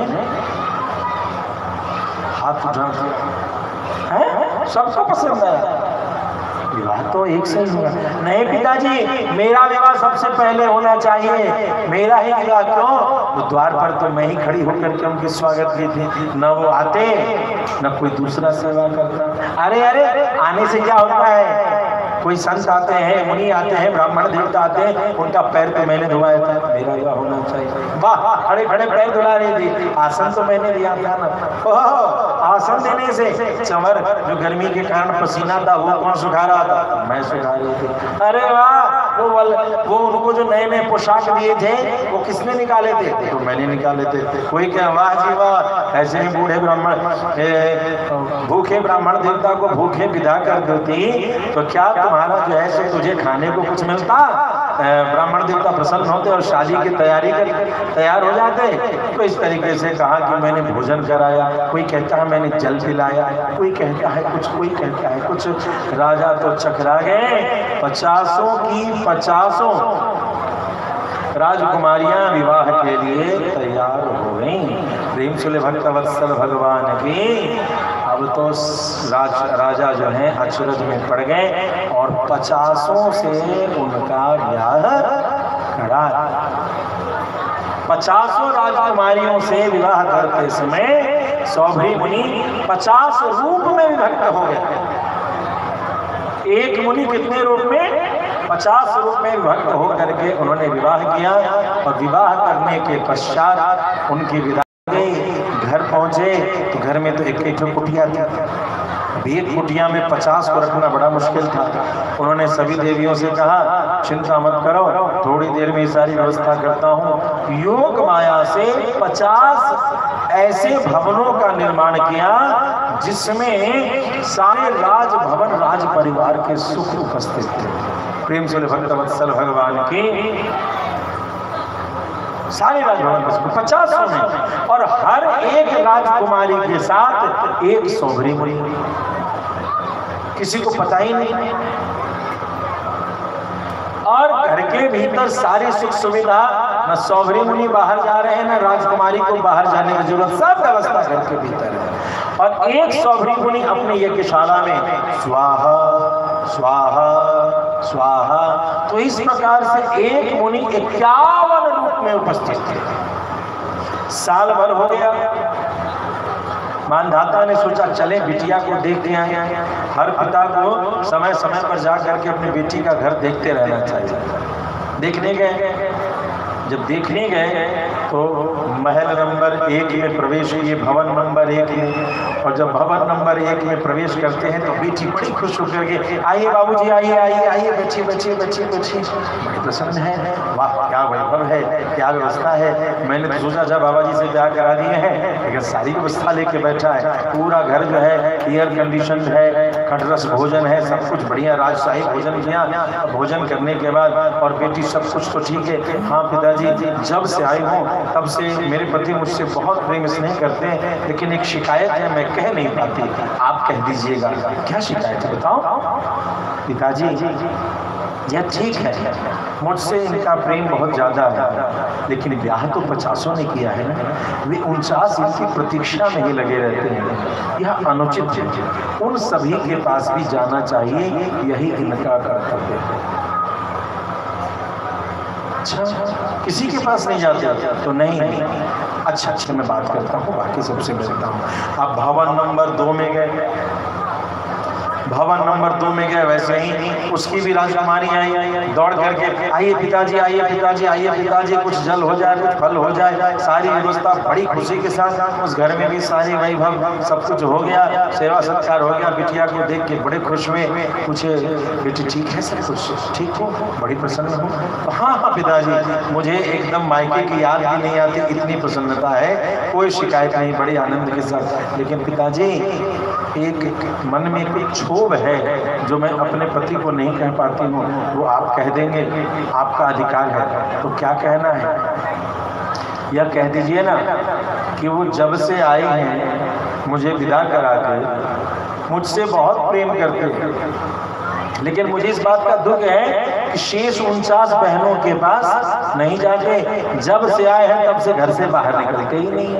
वे 49 तो इनकी प्रतीक्षा ही करते होंगे। अब तो राजा के दिमाग का जो है सो बोल्ट ढीला होने लगा कि पहले में भी यही शिकायत, दूसरे में भी यही शिकायत कि निकलते ही नहीं है, घर में ही रहते हैं, तीसरे चौथे, और इस प्रकार से 50 यही शिकायत। जब उस 50 के बाद 51वें जगह जाते हैं, स्वाहा स्वाहा स्वाहा, देख रहे हैं भगवान इस 50 के घर में भी दामाद जी और 51वीं यज्ञशाला में भी दामाद जी स्वाहा स्वाहा कर रहे हैं। हाथ जोड़ के प्रणाम किया, हे मुनिवर, मैंने आपको बहुत कम आका था, मुझे इस बात की चिंता थी कि आप विवाह कराने के पश्चात मेरी बेटियां सुख से हैं कि नहीं। मैं तो आपकी माया की शक्ति को देख करके आज धन्य धन्य हूँ कि आप अपने कर्तव्य को भी कर रहे और उन सब को सुख भी दे रहे हैं। सौबरी मुनि ने इस प्रकार से कुछ जीवन काल व्यतीत करने के पश्चात विरक्ति के भाव को स्वीकार किया है और पुनः संन्यास आश्रम में प्रवेश किए। प्रेम से बोले भक्तवत्सल भगवान के। बैठल दोहे ली गुजरिया,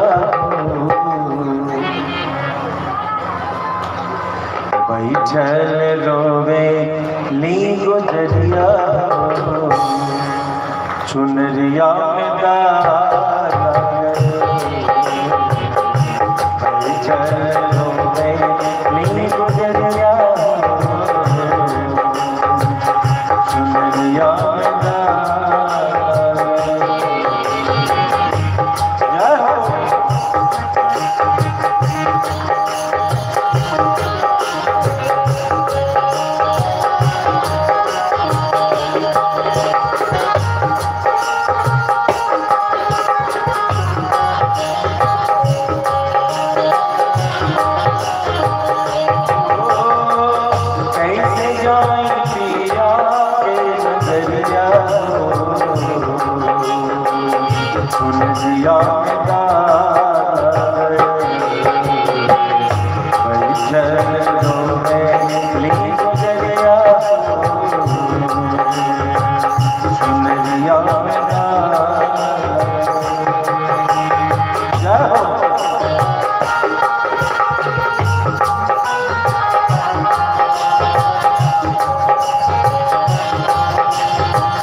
दिन रात उन्हीं ही से नहला डोली, उनके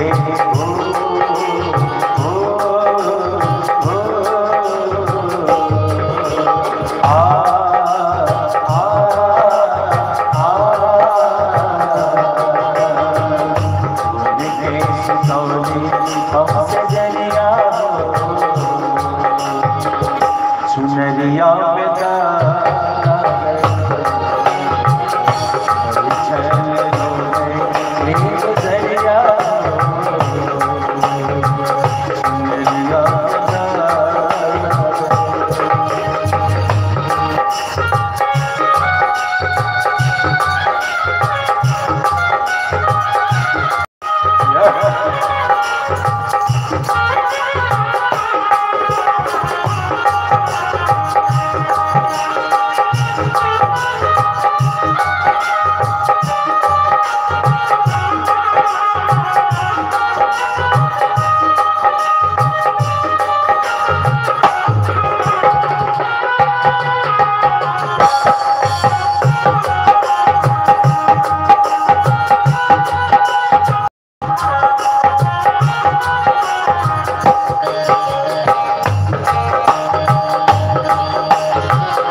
इसके आगे नवम स्कंद में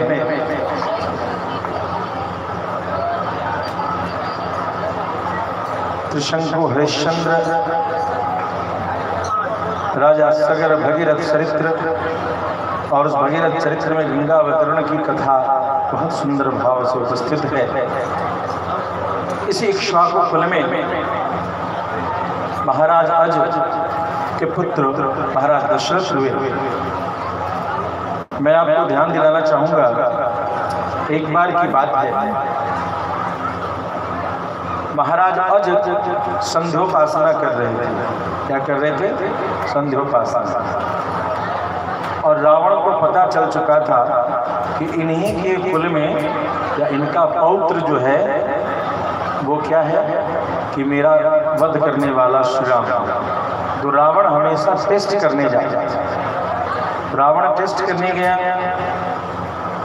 उस समय अयोध्या में क्या घटना घटी कि सरजू जी के किनारे संध्योपासना कर रहे थे और उधर वन प्रदेश में रावण पशुओं को परेशान कर रहा था। पशुओं कहते हैं ना कि जे बिनु काज दाहिनी उपाय, बिना कारण से वो रगड़ा खोज रहा था। कहते हैं ना रगड़ा खोजे था, तो रगड़ा खोज रहा था कि पहले ही अज को मार देंगे तो न दशरथ होगा न उसका पुत्र होगा। प्रेम के लिए भक्तवत्सल भगवान के।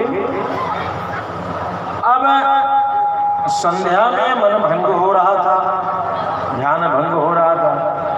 अज ने अपने सिपाहियों से पूछा, ए भैया ये वन में कौन पशुओं को दौड़ा रहा है, कौन वन की शांति को खत्म कर रहा है? तो सरकार कहीं से कोई लुटेरा डकैत आया है, वो शिकार कर रहा है। अच्छा, उसको समझाया कि यहाँ संध्या करते हैं लोग, पूजा पाठ करते हैं, हिंसा न करो, लेकिन वो मानने को तैयारी नहीं है। अयोध्या का एक नाम क्या, अवध, जहाँ किसी का वध नहीं किया जाता, और यहाँ पर वो ऐसा कर रहा है। अच्छा ठीक ठीक। उन्होंने उसी समय जिस कुशासन पर बैठे थे एक कुशा को उठाया और कुशा को मंत्री आगे फूंक मारा और कुशा को उसी दिशा में। अब वो कुशा क्या हो गया? कुशा तो रावण के लिए हवाई जहाज का काम किया।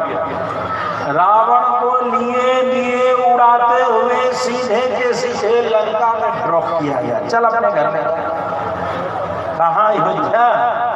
और बिना टिकट, बिना पेट्रोल, बिना डीजल, बिना केरोसिन के उसको पहुंचा दिया सीधे लंका में। वो लैंड किया। धड़ाम से बोला, अरे भगवान, अयोध्या में जाकर के अस्त्र शस्त्र से नहीं लड़ाई करेंगे। प्रेम से भक्तवत्सल भगवान की। महाराज दशरथ हुए।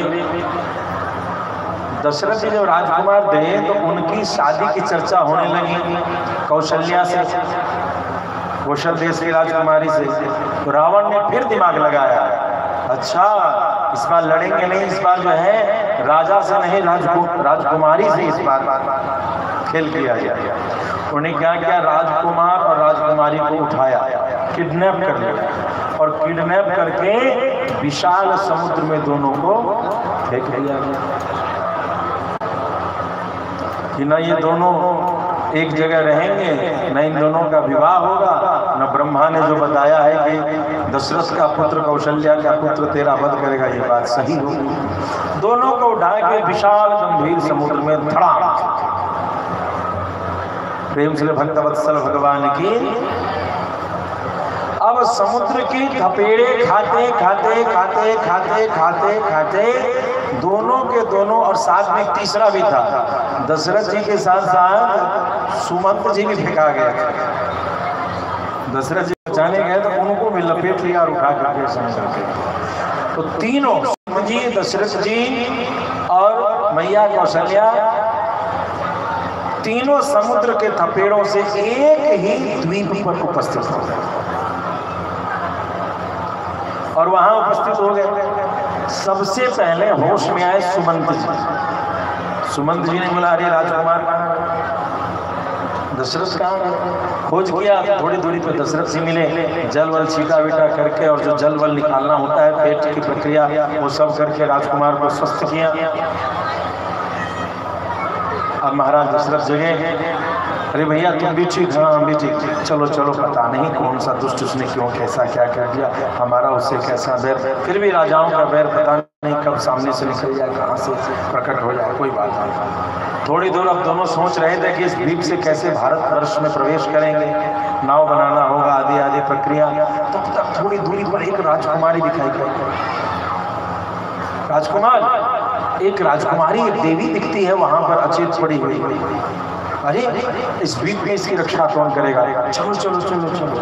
अब उस राजकुमारी के पास गया, उस राजकुमारी को स्वस्थ किया, और जब स्वस्थ किया तो राजकुमारी क्या बोलती है, वो कौशल्या मैया थी, बोलती है हे राजकुमार तुम कौन हो यह मैं नहीं जानती, लेकिन तुमने मेरे प्राणों की रक्षा की है, तुम ही मेरे प्राणनाथ बनोगे। यद्यपि मेरा विवाह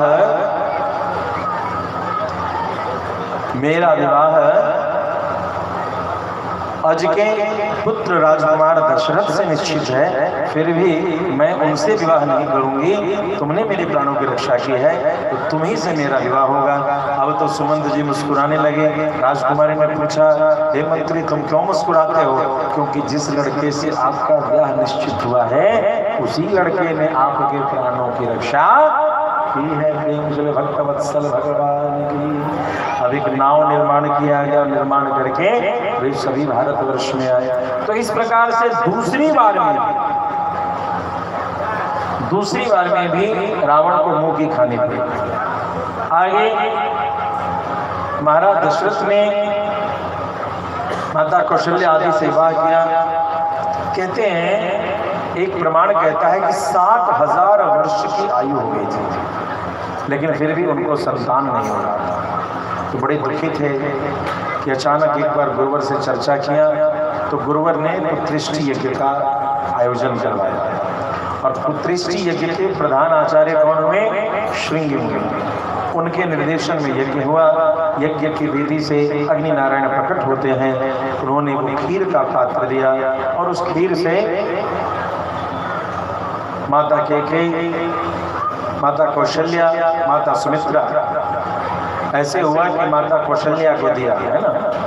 प्रेम से भक्त वत्सल भगवान की खीर के बंटवारे में सिस्टम था, बड़ी है कौशल्या मैया तो उनको दिया, और जब उनको दिया तो उन्होंने उसमें से आधा जो है भरत जी को दिया, ये माता कैकेयी को दिया, और फिर दोनों ने अपने में से अंश जो है तो सुमित्रा मैया को दिया। इसीलिए भरत के अनुगामी शत्रुघ्न, सुमित्रा मैया के एक पुत्र, और कौशल्या मैया के राम के अनुगामी लक्ष्मण, वो सुमित्रा मैया के एक पुत्र। प्रेम से भक्त वत्सल भगवान की। तो यहाँ चारों लल्ला हो गए, खूब धूमधाम होने लगा, खूब उत्सव धिया चला। तत्पश्चात इन चारों लल्ला का गुरु वशिष्ठ के यहाँ अध्ययन अध्यापन हुआ। चारों पढ़ करके आ गए। जैसे महाराज दशरथ कहते उस निर्देशन में राज्य का संचालन, शिक्षण प्रशिक्षण होने लगा। तत्पश्चात विश्वामित्र मुनि यहाँ से जाते हैं, और उन्होंने निवेदन करके, प्रार्थना करके महाराज दशरथ से उनके 2 पुत्र की याचना की है, राम और लक्ष्मण। राम लक्ष्मण उनके साथ आकर के उनके यज्ञ की रक्षा करते हैं। तत्पश्चात एक चिट्ठी आती है मिथिला धाम से, विश्वामित्र मुनि के लिए संदेशा आता है, और उस संदेशा को लेकर के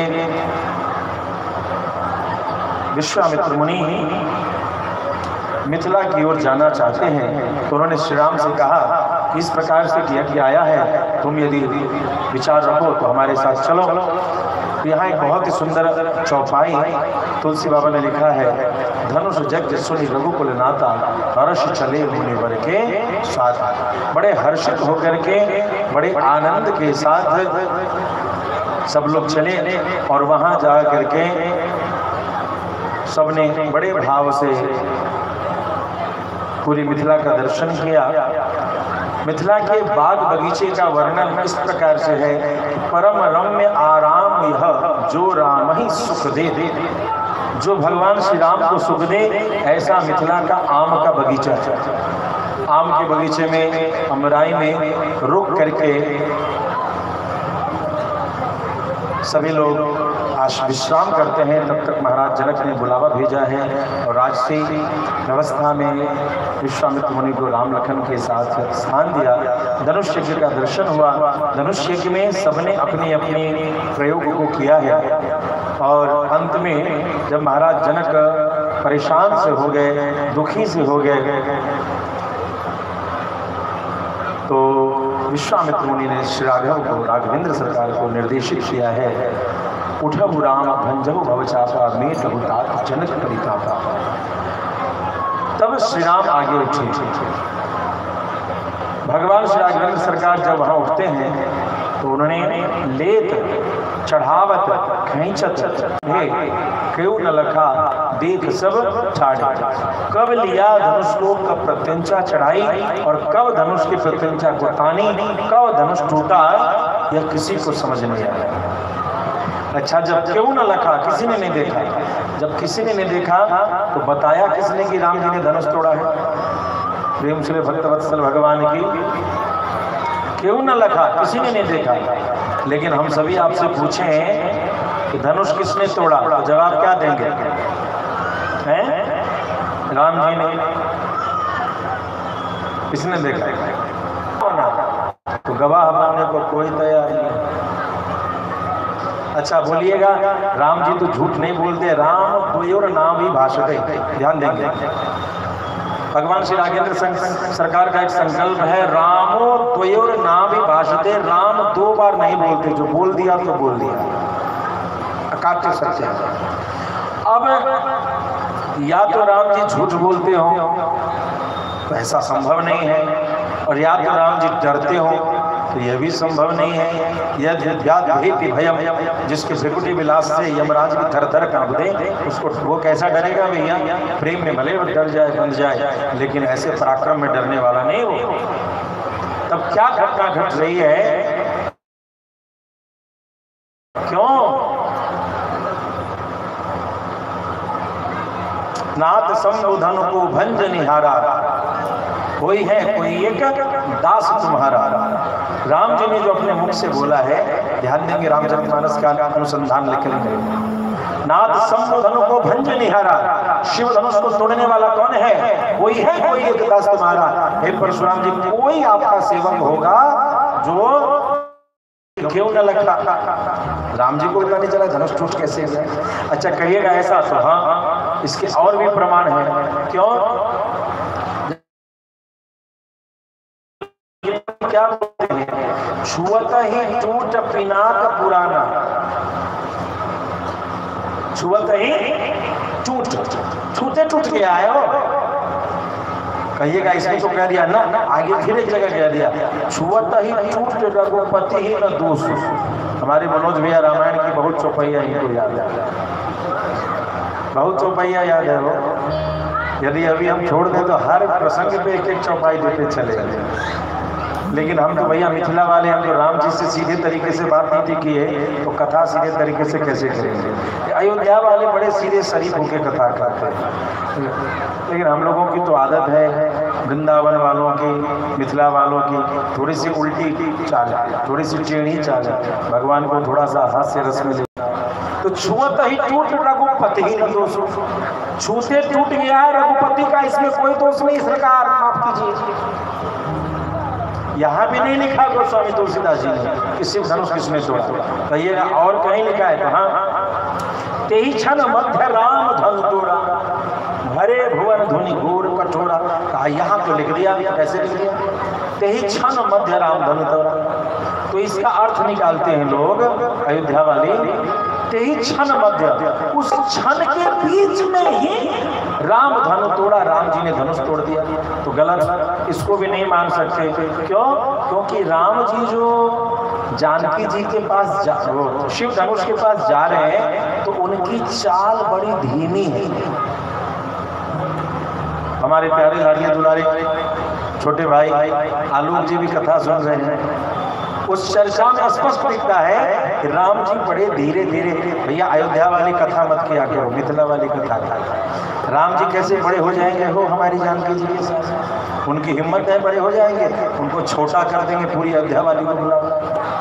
प्रेम से भक्तवत्सल भगवान की अयोध्या वाले पहुंच जाएं और हम मिथिला वाले खड़े हो जाएं, उनको बड़ा होने देंगे क्या? एकदम दे धोबिया पटाख। अब देखिए धोबिया पटाख देते हैं। जिस राम जी वो चलने में ऐसा लग रहा था कि सारी दुनिया का भार उन्हीं के कपार पर आ गया, बड़े धीरे धीरे धीरे चलते। जब धीरे चल रहे थे तो समय लगा, जब समय लगा तो क्षण के बीच में कैसे तोड़ दिए? नहीं, फिर से विचार ही क्षण मध्य राम धनु तोड़ा। क्षण पर रुक जाइए, क्योंकि एक क्षण के भीतर ये घटना नहीं घटती थी, समय लगा था। राम जी की चाल बहुत धीमी थी, गंभीर थी, तो समय लगा तो एक क्षण के बीच में टूटना संभव है। तो अर्थ क्या निकलेगा यहाँ? फिर से ध्यान करेंगे कि ही क्षण मध्य राम धनु तोड़ा, मतलब राम के जो मध्य में है या जिसके मध्य में राम है उसने धनुष को तोड़ा। कौन है वो मध्य राम? कौन है मध्य राम? किसका नाम है? किसके हृदय में राम बसते हैं? या राम के हृदय में कौन बसता है? तो ताके उर मम बास है, यह राजा कृष्णा जानती है, लेकिन अयोध्या वाले नहीं जानते। कृष्णा ने बोला है कि ताके उर मम बास है, लंका कांड में चले जाए। उस जानकी के हृदय में मेरा वास है। तो जिसके हृदय में मध्य में राम है वो जानकी ने शिव धनुष तोड़ा। और क्या? इससे भी सुंदर एक जगह और शिव धनुष तोड़ने की चर्चा है। राम बरी सिय भंज उचापा,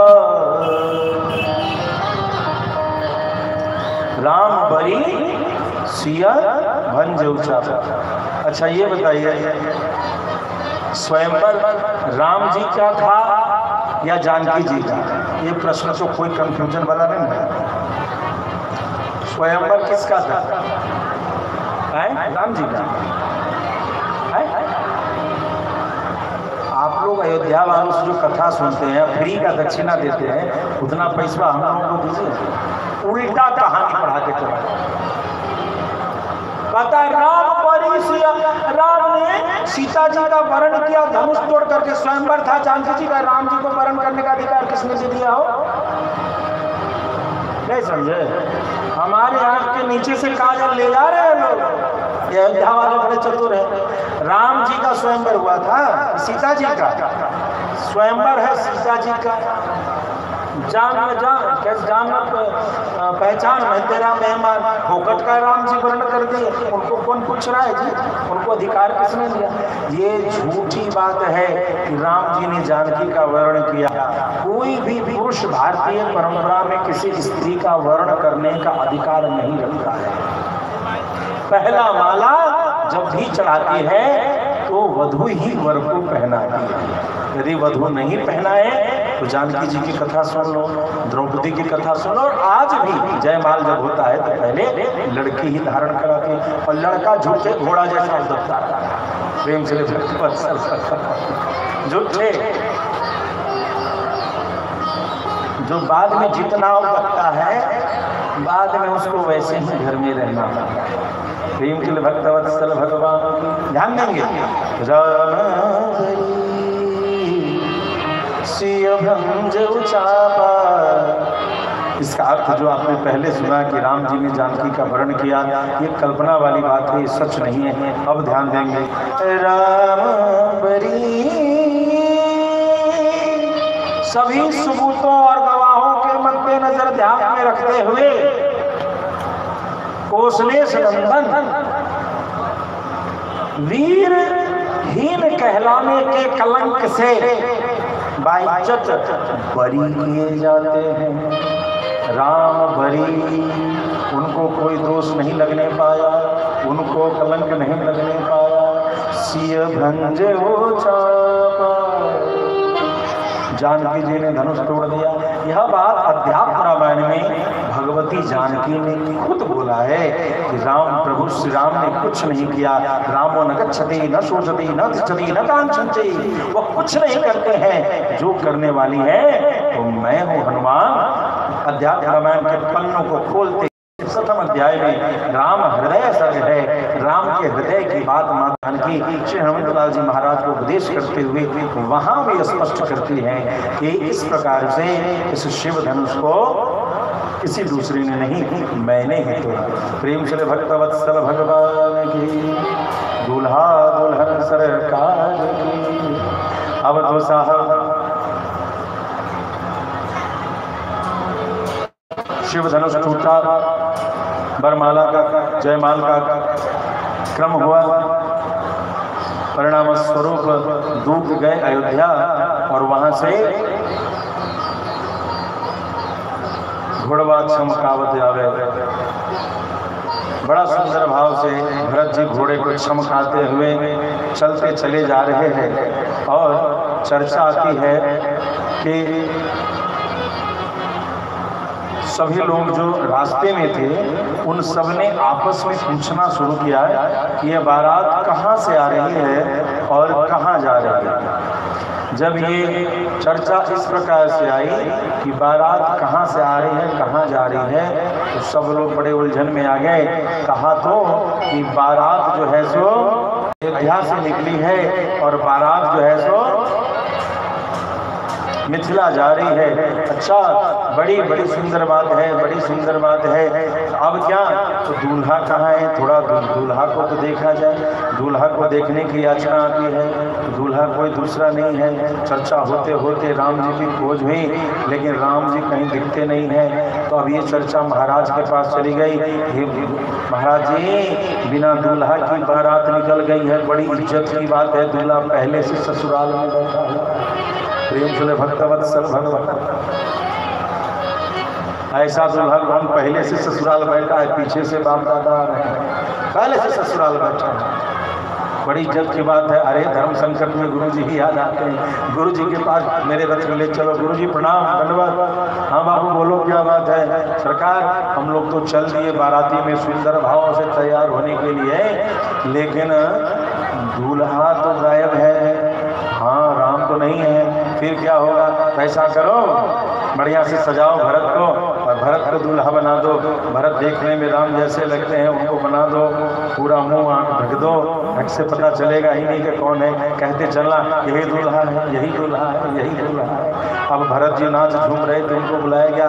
भरत भैया, आपको गुरुदेव और पिताजी वहाँ पीछे हैं, उन्होंने महाराज ने बुलाया है, गुरुदेव ने बुलाया है। भरत भैया सोच रहे थे कितना बढ़िया आनंद ले रहे थे, भैया की शादी में नाच रहे थे, झूम रहे थे और घोड़े को खिला रहे थे। अब तो बीच में आगे आ गई, लेकिन मानना पड़ेगा, पहुंच गए बिना ही विचार करिए। सुबह जाना चाहिए, चले गए। अब तो गुरु जी ने कह दिया, सुनो भरत, एक बात बताएं, बारात में राम जी नहीं है। हाँ, ये बात तो है, हम सभी बारात जा रहे, इज्जत की बात है, इज्जत बचाओ, राम के कार्य को पूर्ण करो। तो क्या करना पड़ेगा, दूल्हा बन जाओ। अब ये दूल्हा बनने वाला जो रोल था बड़ी खतरनाक था। भरत जी तो आनंद ले रहे थे, अब राम जी का रोल उनको प्ले करना था। घोड़े पर बैठ के टुकुर टुकुर टुकुर। बारात ऐसी निकली कि जनकपुर में प्रवेश कर रही है और कुछ लोग अभी अयोध्या से निकलिए रहे। प्रेम से भक्तवत्सल भगवान, कुछ लोग निकलिए रहे। 12 दिन पहले बारात पहुंच गई, 12 दिन तक रही, बढ़िया चक्र भंडारा भोजन चला। और भोजन चलने के बाद वहाँ विवाह हुआ।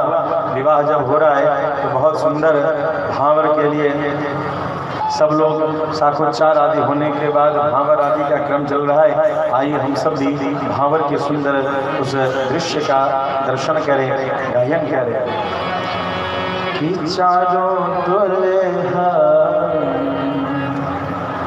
देही भवरिया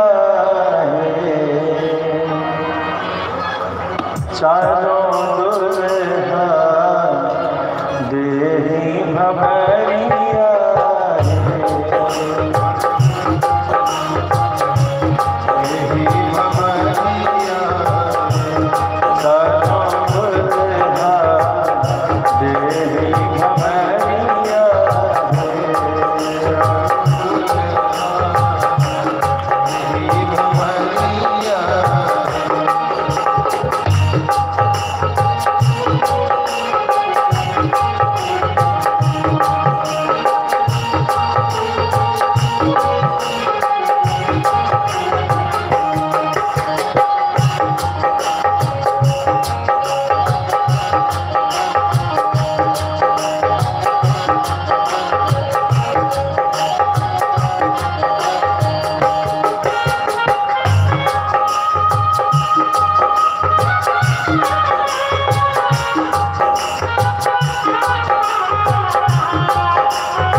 जहाँ किसी कोटि देवता उपस्थित होकर के विवाह का दर्शन करते हैं। 33 करोड़ देवता उपस्थित है और जहाँ गौरी लक्ष्मी ये सभी दुल्हन के आगे पीछे घूम रही है कि दुल्हन को कष्ट न हो।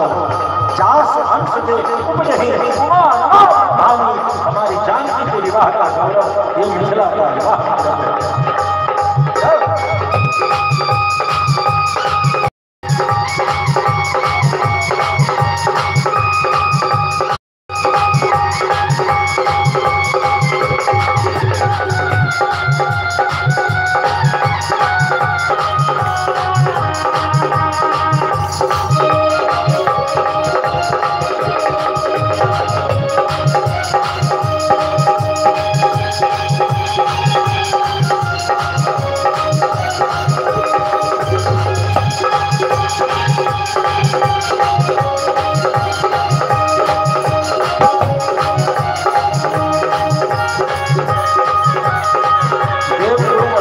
आगे बढ़कर के उन सब के गठबंधन को कराया। लड़के के धोती में, दूल्हे के धोती में दुल्हन का आंचल का गांठ बनवाया और प्रारंभ होता है। आंचल गठरिया में गठरिया, आंचल गठरिया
राजकुमारियों के पीछे जो कपड़े होते थे वो सोहर सोहर के लिए चलते हैं और पीछे दासियां उठाती थी।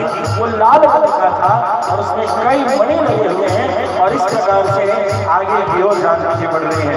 बड़े सुंदर भाव से उस मणिमन का दर्शन करते हुए लाल जंग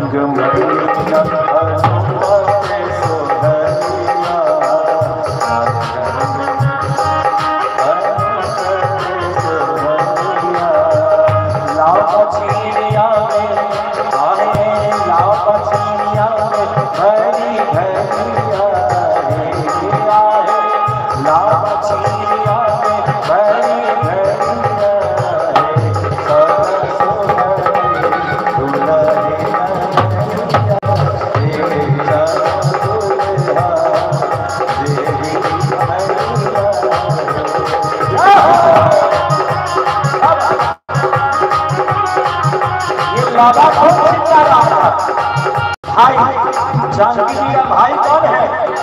भूमि तनया जानकी और भूमि के पुत्र मंगल। मंगल में प्रभु है मंगल कर रहे हैं।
स्तुति को सुनकर भी शायद प्रसन्न नहीं होते, आज वही परमात्मा श्री राघवेंद्र सरकार मिथिलानी की गालियों को सुनकर के बहुत प्रसन्न हो रहे हैं, आनंदित हो रहे हैं।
जाग ज्योति जगदमा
गजानन के महतरिया।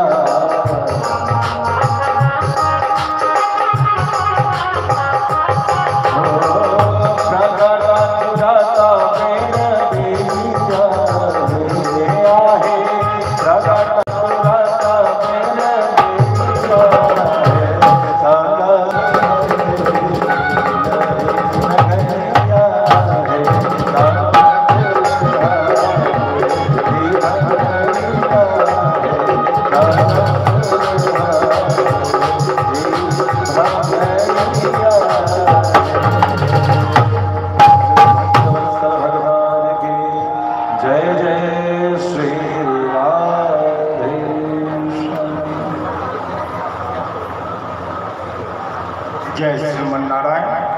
बहुत ही सुंदर भाव और प्रसंग के माध्यमों से महाराज श्री स्वामी जी के भागवत से आप लोग कथा का श्रवण पान कर रहे हैं। इसी तरह निरंतर महाराज श्री का कथा और उनकी आगामी कार्यक्रमों के बारे में जानकारी अगर आप लोग अपने घर में लेना चाहते हैं तो उनका YouTube चैनल जो वेंकटेशाचार्य जी श्री ब्रजेश जी महाराज वृंदावन के नाम से है उसे सब्सक्राइब करें और बेल आइकन दबाकर उसका नोटिफिकेशन निरंतर आप अपने घरों में उसकी सूचनाएं अपने घरों में प्राप्त करें। राम जी तो आ चुके हैं, अब किसकी बारी है आने की? किसकी बारी है? कृष्ण भगवान की बारी है। तो लल्ला मथुरा से चल चुके हैं, बास्केट से लेकर के मथुरा से चल चुके हैं। आधुनिक जमाना आ गया है तो मुझे फोन आ गया, बास्केट से मथुरा से निकल चुके हैं और कुछ ही क्षणों में आपके बीच होते हुए यहाँ व्यासपीठ पे आएंगे। तो दोनों महिला और पुरुष के बीच में जो जगह है थोड़ा सा उनको आने की जगह दे दी जाए, थोड़ा जगह दे दिया जाए। जो वासुदेव जी लल्ला को लेके व्यासपीठ तक आए, स्वामी जी द्वारा श्री राम वृंदावन में अनेकों सेवा प्रकल्प चलाए जा रहे हैं, जिनमें मुख्य गौ सेवा, बंदर सेवा और संत सेवा है। आप सभी भी इन योजनाओं से जुड़ना चाहते हैं, गौ सेवा का लाभ प्राप्त करना चाहते हैं तो स्वामी जी से जुड़कर गौ सेवा में अपना सहयोग और योगदान करें। और लल्ला के लिए आप लोग बधाइयाँ लेके आए, गिफ्ट वगैरह उपहार वगैरह लेके आए हैं कि नहीं लेके आए हैं? लेके आए हैं तो यहाँ एक टोकरी रखी हुई है, एक एक करके उसमें डाल दीजिएगा। ऊपर आने की कोशिश मत करें आप लोग। तो इसी के साथ लल्ला का आने का समय हो गया है। हाँ, लल्ला मथुरा से चल चुके हैं, अब आने वाले हैं। तो इसी बीच चलते हैं कुछ और व्यास जी के मुखारबिंदु से सुंदर प्रसंग हम लोग श्रवण करें। जय श्रीमन्नारायण। जय श्री दूसरे भक्तवत्सल भगवान की जय। जय श्री राम। विवाह का ये मंगलाचरण हो रहा है। आइए एक और सुंदर पद करके फिर सीधे हम लोग बधिया का ही गायन करेंगे। बीच में कथा एकदम निर्बाध रूप से एक और सुंदर सा भजन जो आप सभी को प्रचलित है और सरकार बड़ा प्रिय भजन है। चारों दुल्हा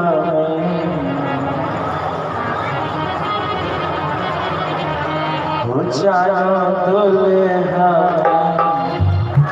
बड़का कमाल आज मिथिला नगरिया निहाल सकेगा। चारों दुल्हा बड़का कमाल सकेगा। चारों दुल्हा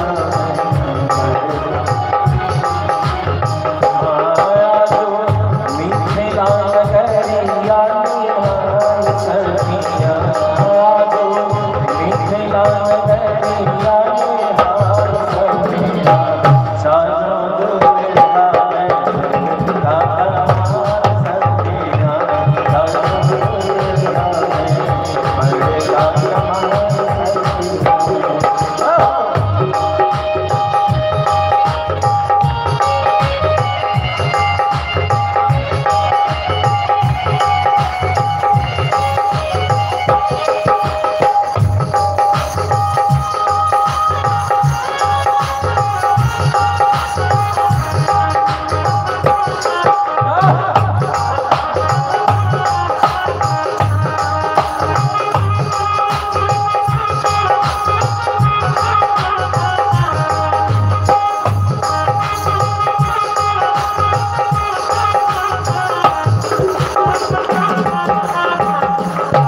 बहुत सुंदर मंगलाचरण, बहुत सुंदर उत्साह के साथ चारों दुल्हा दुल्हन का विवाह हुआ और हमारे जनकपुरी से इतना भेंट गया, जिस भेंट कितना भेंट था वो देखना हो तो आप चले जाइए श्री अयोध्या में मणि पर्वत, वहाँ का झूला बहुत प्रसिद्ध है। मणि पर्वत का झूला बहुत प्रसिद्ध है। पूरा दहेज एक जगह रख दिया गया, तो जानकी जी के लिए वो एक पर्वत रखने का जगह नहीं था अयोध्या में। भाई वो अयोध्या में जो राजकोष था वो भर गया, फुल हो गया, और उसके बाद जो माल बचा वो बाहर रखा गया। बाद में भवन बनवाएंगे तो ऐसा करेंगे वैसा करेंगे, और वो सारा बाहर जो रखा गया वही एक पर्वत के रूप में आज भी विद्यमान है। उसका नाम है मणि पर्वत। सावन में वहाँ जाए अयोध्या में झूला दर्शन करने, तो मणि पर्वत पर का झूला बहुत प्रसिद्ध है, बहुत सुंदर दर्शन है, जरूर जाना चाहिए। प्रेम से भक्तवत्सल भगवान की चारों भैया चारों बहनी बड़े सुंदर भाव से अयोध्या पहुँचते हैं। कार्यचक्र आगे बढ़ता है। महाराज दशरथ के मन में ऐसा आता है कि अपने पुत्र लल्ला को मैं राज्याभिषेक दे दूँ। वशिष्ठ मुनि से विचार करते हैं, बड़ा सुंदर भाव जगह है और उसकी तैयारियां शुरू हो जाती हैं। लेकिन परमात्मा का विधान कुछ और था। सरस्वती के भगवती सरस्वती की इच्छा शक्ति से मंथरा की मति मारी गई। मंथरा ने कैकेयी के मन में विष का पान कराया, विष का अंकुरण किया। परिणाम स्वरूप कैकेयी ने अवसाद का, दुख का, कलह का रूप धारण कर लिया। महाराज दशरथ वहाँ पहुँचते हैं, वहाँ क्या देखा कि बड़े दुखी होकर के उपस्थित हैं। कैकेयी को मनाना चाहा लेकिन मानते नहीं। अंतिम में महाराज दशरथ ने कहा, मैं राम की शपथ खा के कहता हूँ, तुम बताओ तुम्हें क्या चाहिए, तुम्हारे दुख को मैं दूर करूँगा। जब प्रभु श्री राम की शपथ खा ली तब कैकेयी ने बोला, माता कैकेयी बोलती हैं, महाराज जो समाचार सुनाने हो यही समाचार दुख देता है। मेरी बात सुनो, यदि तुम मुझे प्रसन्न देखना चाहते हो तो कृपा कर भरत को राज्य गद्दी दे दो और दूसरे वरदान में तुम राम को वनवास दो।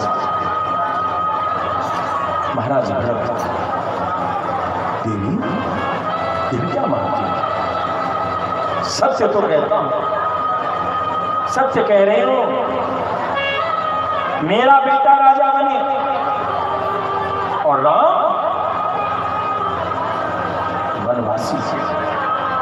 राम वनवास क्यों? राम ने कौन सा अपराध किया? मैंने तो संपूर्ण मंत्रिमंडल में विचार किया, सबने प्रशंसा की।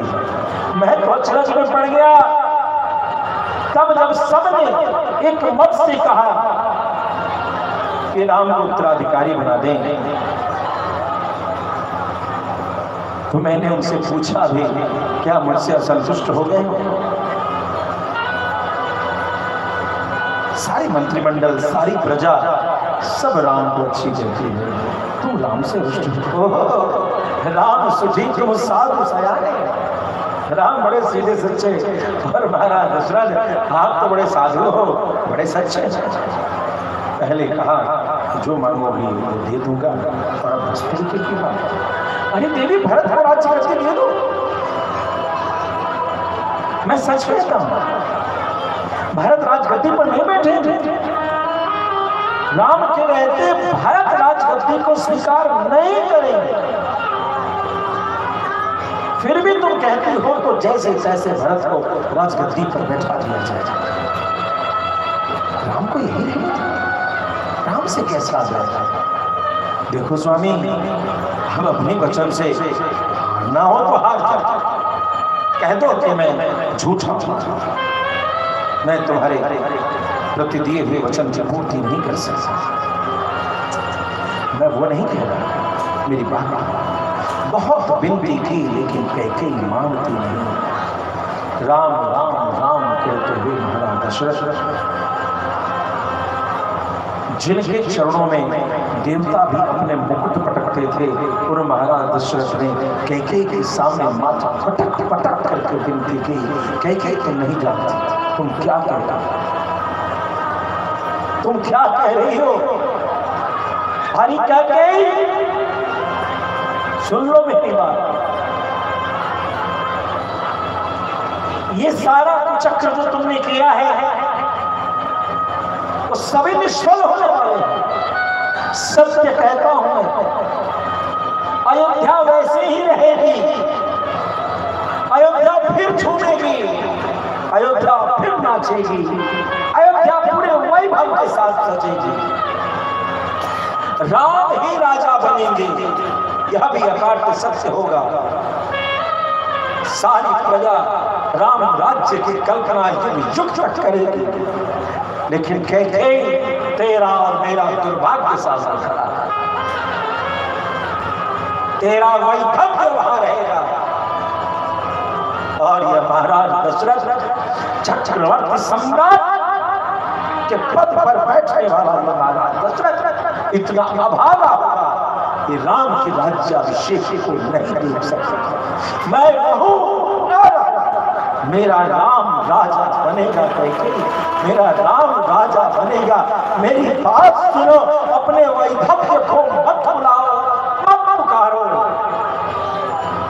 मैं हाथ जोड़ करके विनती करता हूं, मेरी बात मानो। यह जो तुमने मुझसे चेष्टा की है, यह चेष्टा तेरे और मेरे दुख का ही कारण बनेगा, अन्यथा पूरी अयोध्या को कुछ समय की बात है फिर झूमेगी। माता कैकेयी कुछ नहीं सुनते। प्रातः काल राज्याभिषेक के सारे मंगल कलश सब कुछ की तैयारियां हो चुकी हैं। सारे ब्राह्मण वेद आदि का पारायण प्रारंभ कर चुके हैं कि अब राज्याभिषेक होगा। महाराज दशरथ नहीं आए। वशिष्ठ ने बोला, है सुमंत जी चाहिए तो देखिए तो क्या बात हो, महाराज क्यों नहीं आए? महाराज के पास जाते हैं, पता किया तो पता चला कोप भवन में महाराज बड़े सहमे हुए पैरों के साथ कोप भवन के बाहर सुमंत जी कहते हैं, जय जी महाराज चक्रवर्ती सम्राट की जय जय जय जय। सुमंत जी की आवाज जैसे तड़पते हुए तपते हुए हृदय के लिए शीतल चंदन के समान नृत्य करती है। महाराज मूर्छा त्यागने की स्थिति में नहीं।